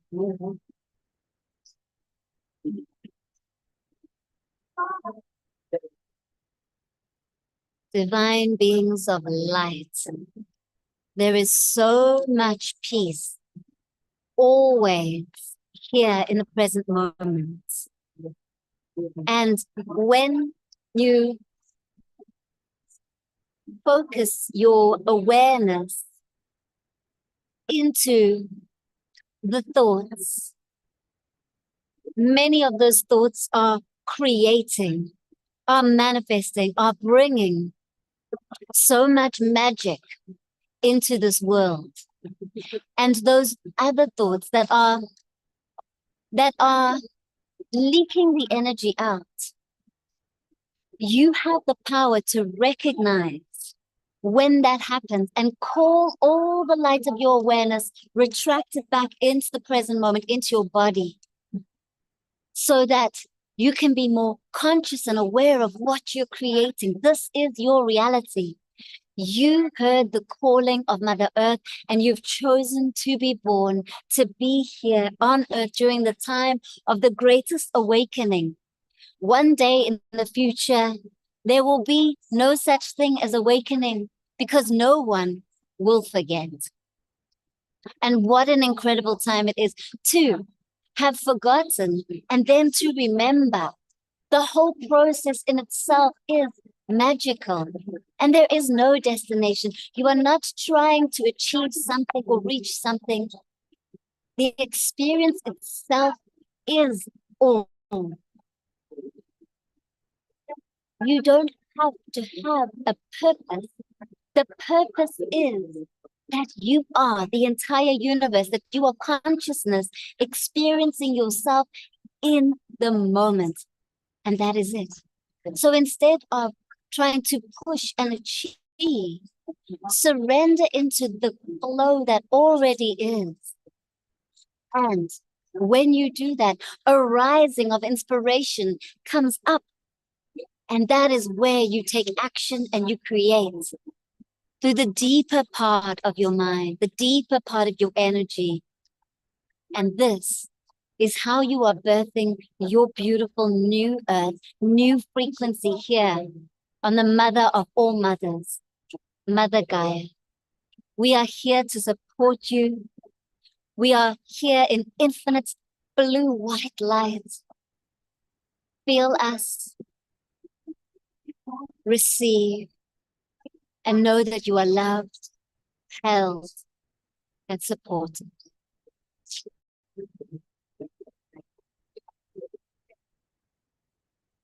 Wow, I open my eyes and the energy is white light. Beautiful, powerful, powerful. And I loved how you said, we will have a time for everyone, but what an amazing time that we are in, where we are in that journey of remembrance. So powerful. And it's fun to remember. It's playful to be human. When you have an experience of all the light that you are, and you remember the infinite being that you are, and then you get to bring that awareness and knowing into physical body and embody it and be the human. This is the magic. This is where we get to play and dance and be the human, be the essence of the light that you are in a body. And I love what you also said, because as humans and in our human experience here, we can become so consumed with what is our purpose? What is our mission? And you said, your purpose is to know creator, know consciousness, know all there is and everything there is. And that is the true purpose. Everything else is just a way to get there. Yeah. And so what a powerful message for all of us, because that's a true liberation. Absolutely. When you can look at it from that higher perspective, this is my purpose. Yes, to be me. Yeah. And each one of us are such unique essences of spirit. So to accept, oh wow, I can be me. Isn't that even that allows? And sometimes I talk about the pointless point. It's like we don't have to have a point and a focus and direction all the time. It's we can just be as we are, but then from being, it rises having a point and having a goal, which is the playfulness of being human. So it's both. You see, it's about holding this paradox, because when I was going through awakening, you shed these layers, you get to, it's like in a confusing stage where you're like, hold on, am I not meant to have an ego? And not what am I meant to do? The ego is very important, because the ego is what creates the separate experience. But it's those patterns that are inside of the ego, that's what we want to dissolve. So we don't want to dissolve the ego. we want to dissolve fear and scarcity and like doubt and worry, the things that push us to act and behave from a low frequency. And as we recognize what we're not, those patterns in the ego, we return to what we always are, which is here in the present moment, this divine, infinite energy and light. And then what happens is the ego empties. And when the ego empties, it rests upon the primordial state of consciousness. And that is just such an expansive way to live because you create from such high frequency. Beautiful. And so what are some of the tools that we can utilize to help us in releasing these patterns? So it's not right here to just release the ego, but all of the patterns that define who we are through this egoic perspective. Yeah. So what are some of the tips and the tools you can give to our audience for this? So the first one is awareness. To maintain awareness, you are able to recognize when the mind comes up with a thought that contracts. Now, a thought that comes from fear or often the mind, a pattern will be control. And it's always a contraction in the body, or it makes you feel anxious, or it causes tension as well. So having awareness is the greatest key, because when you're aware and you go, oh, I'm tense, oh, I'm feeling things uncomfortable, and then you go, oh, my mind's having thoughts that are low frequency. And just by recognizing that the mind has gone to an old habit and pattern, the awareness of it, the light of your soul starts to dissolve it. So actually, the relief of those patterns is effortless. What takes effort is to maintain awareness so that you are not responding and living from that frequency.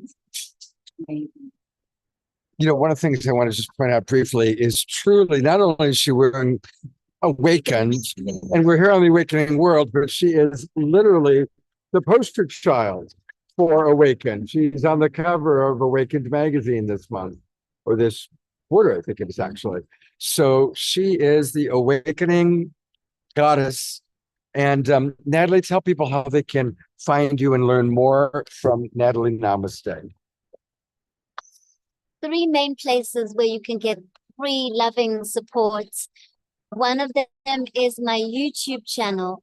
I channel the Arcturians, the angels, 3-Eye Atlas, even sometimes Mother Earth, like whatever's coming through in the moment, and many energy updates, because you know we're going through a lot and we need support. So that's my YouTube. It's Natalie Namaste Healer, and I have a very loving community. So come and join and you'll feel it.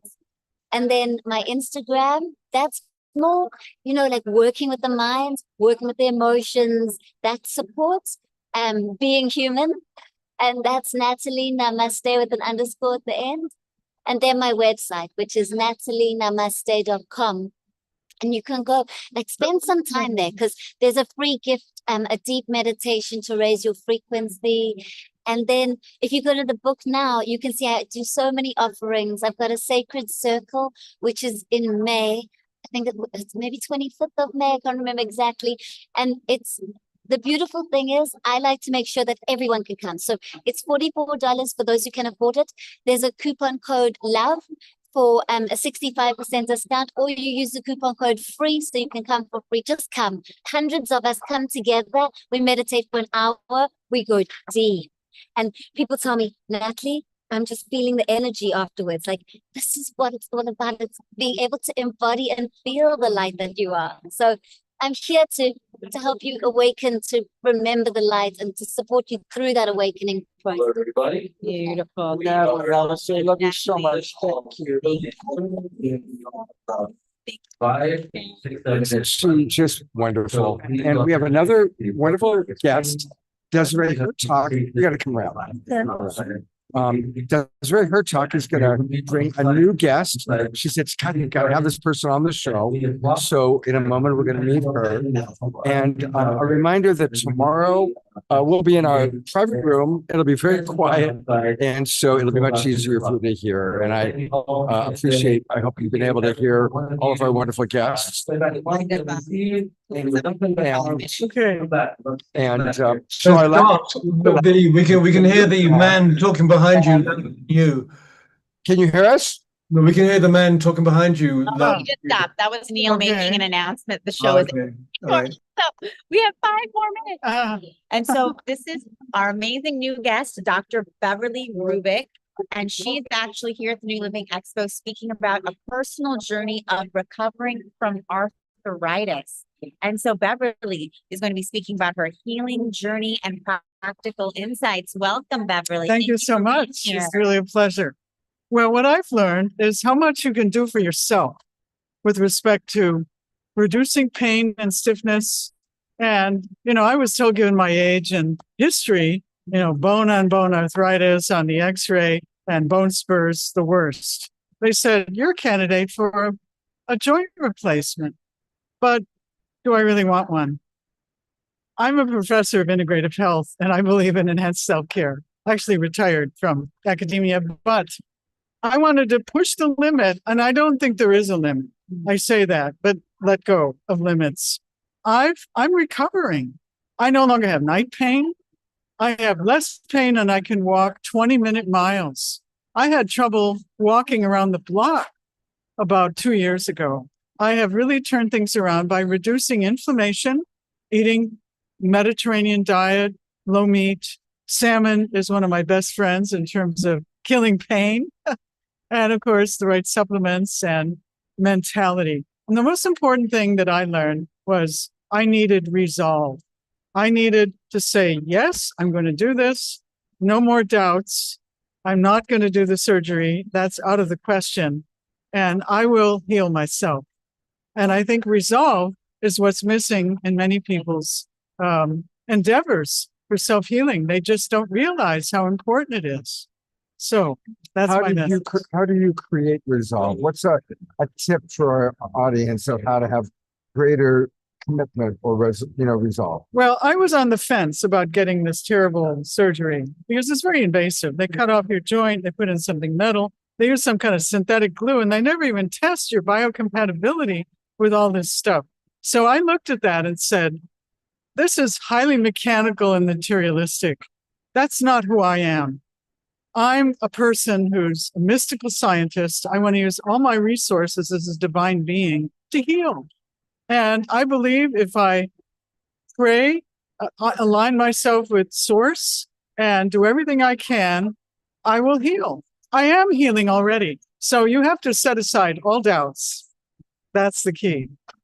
Doubts are sort of like clouds. Let them float by, but hang on to all those good things you do for yourself every day, making healthy choices to eliminate inflammation and exercise appropriately and eat right. And Beverly, how do people find you? I have a couple of websites. One is brubik.com. That's B as in Beverly, RUBIK.com.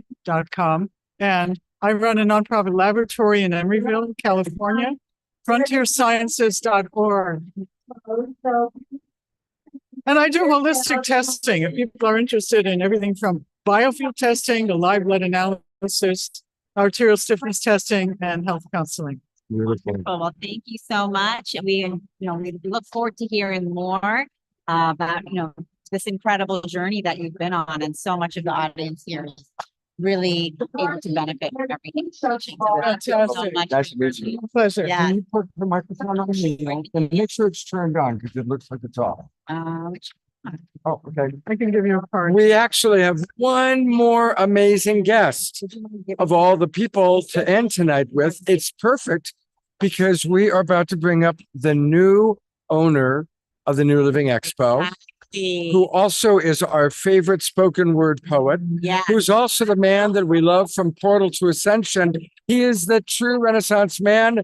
Here is the man, Neil. So we have Neil here.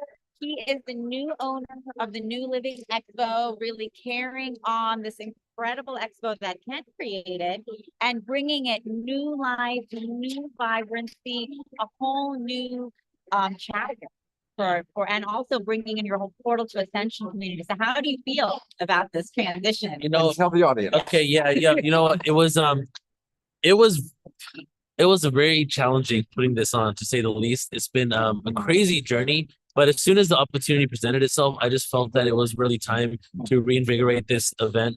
I have a special place in my heart for this event because about, about 12, 13 years ago, before Portal to Ascension was even generating a revenue enough for me to do conscious events full time, I was importing Tibetan bowls from India from my cousin, and I was going to New Living Expo and Conscious Life Expo, and that was funding me, And I didn't, even though I had worked corporate, I didn't want to work corporate anymore. So I was like doing seasonal jobs on the Christmas tree lot at Home Depot, and then I was selling Tibetan bowls the rest of the year.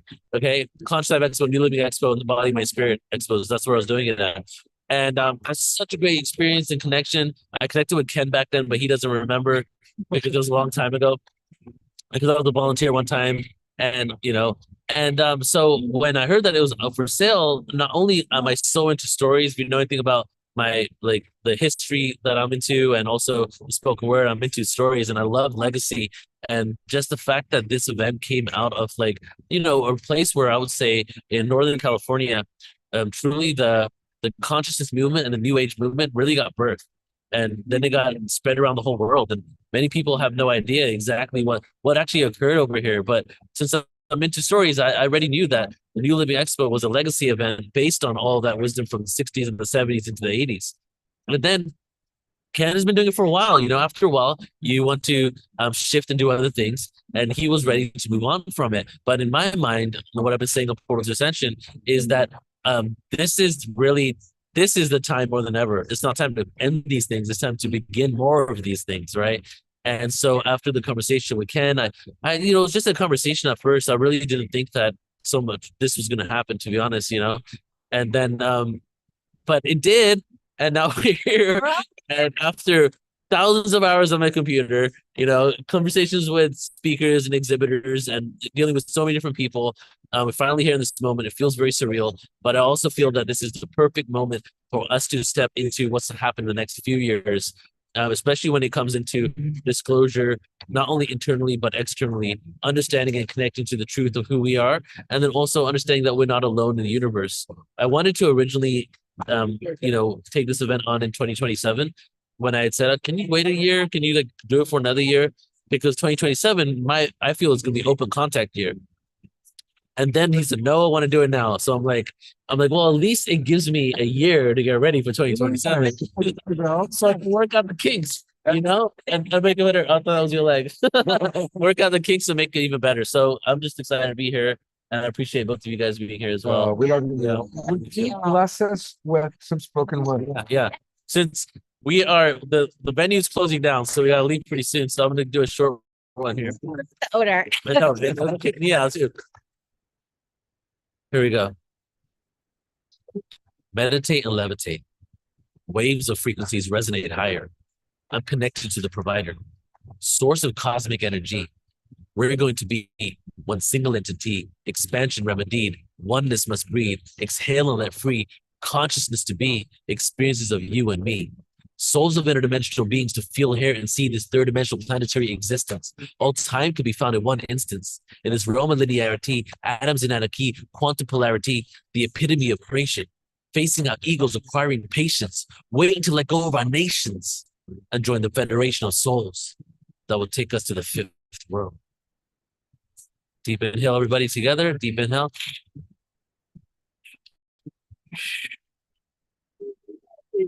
There you go. Thank you. Thank you, Neil. Neil, Thank you.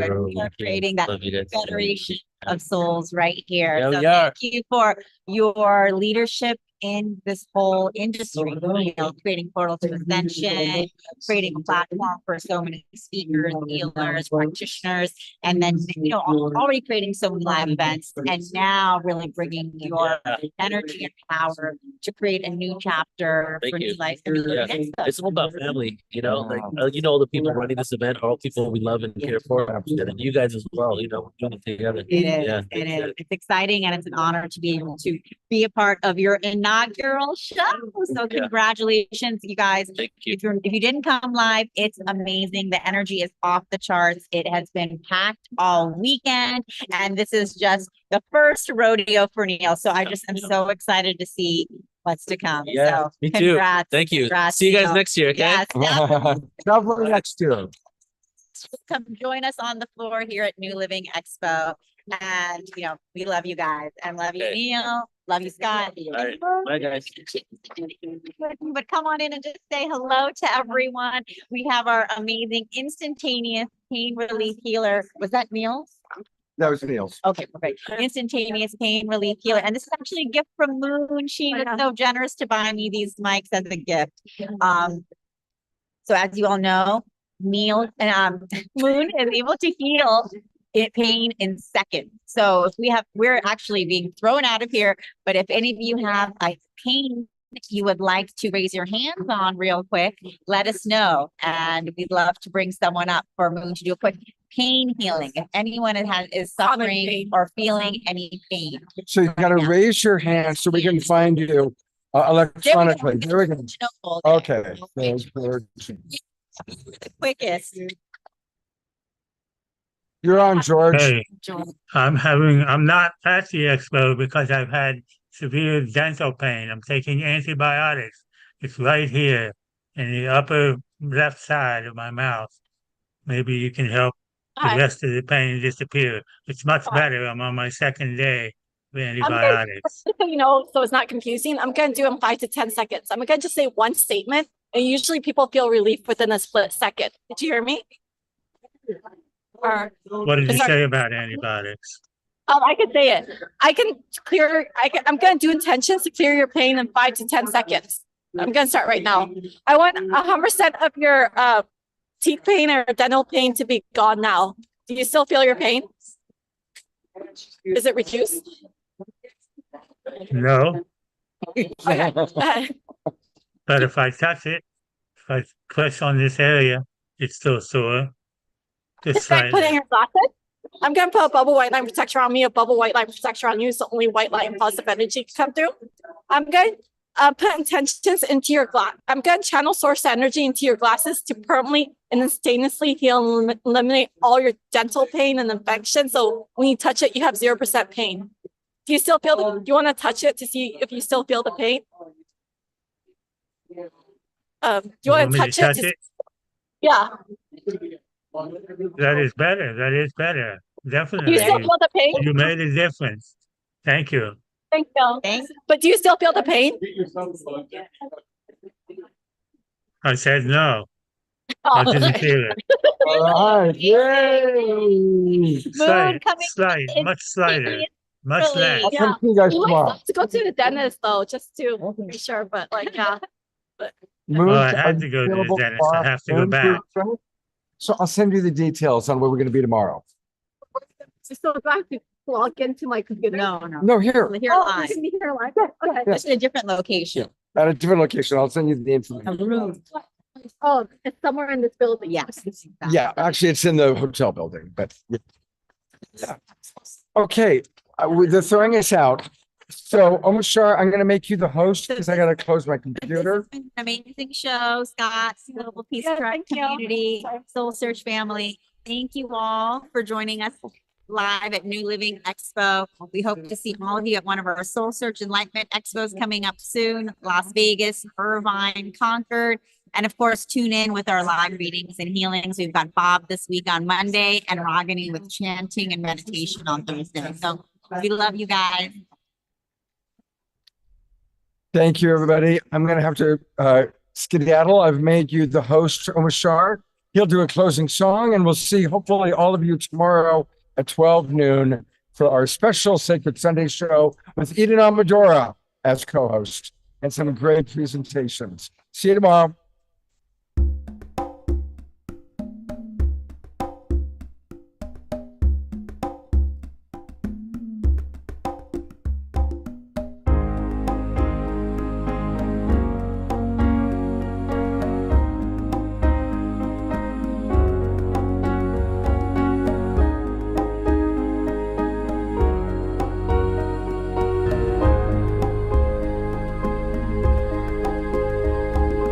Blissful stillness, come to me.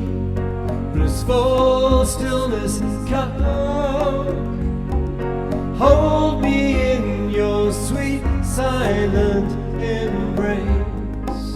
Whoa. Blissful stillness, come to me. Blissful stillness, come. Hold me in your sweet silent embrace. Whoa. For there in the silence is peace, is joy, is vast, immense, immeasurable love. Immeasurable love.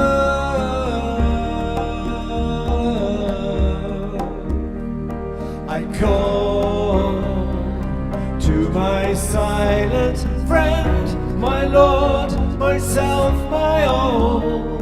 I call to the place wherein the light, the keys to freedom. Whoops. Blissful stillness, come to me. Blissful stillness, come.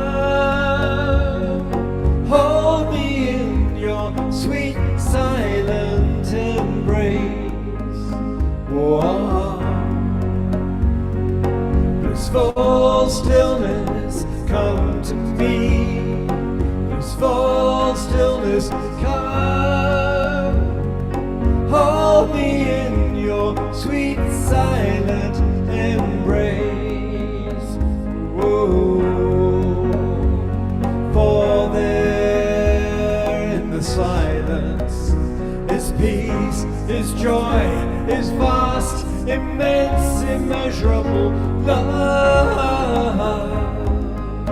Immeasurable love.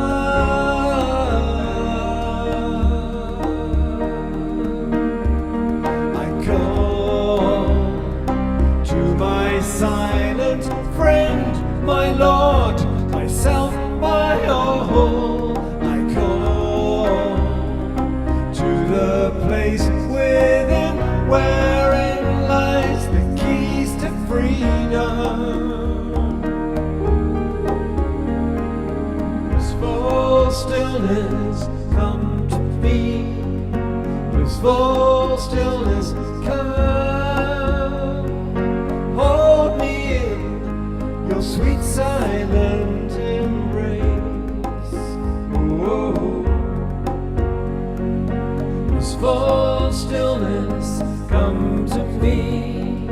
Blissful stillness, come. Hold me in your sweet silent embrace. Whoa. Blissful stillness, come to me. Blissful stillness, come. Hold me in your sweet silent embrace.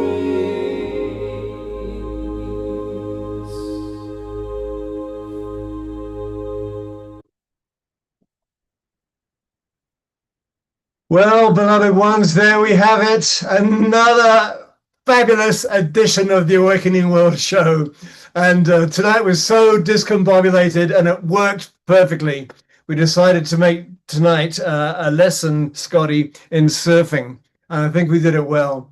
So hopefully, there was a question about who was the last guest. I know Diara put, if you look in soulsearch.io, all of the guests tonight you'll find there rather than their individual websites.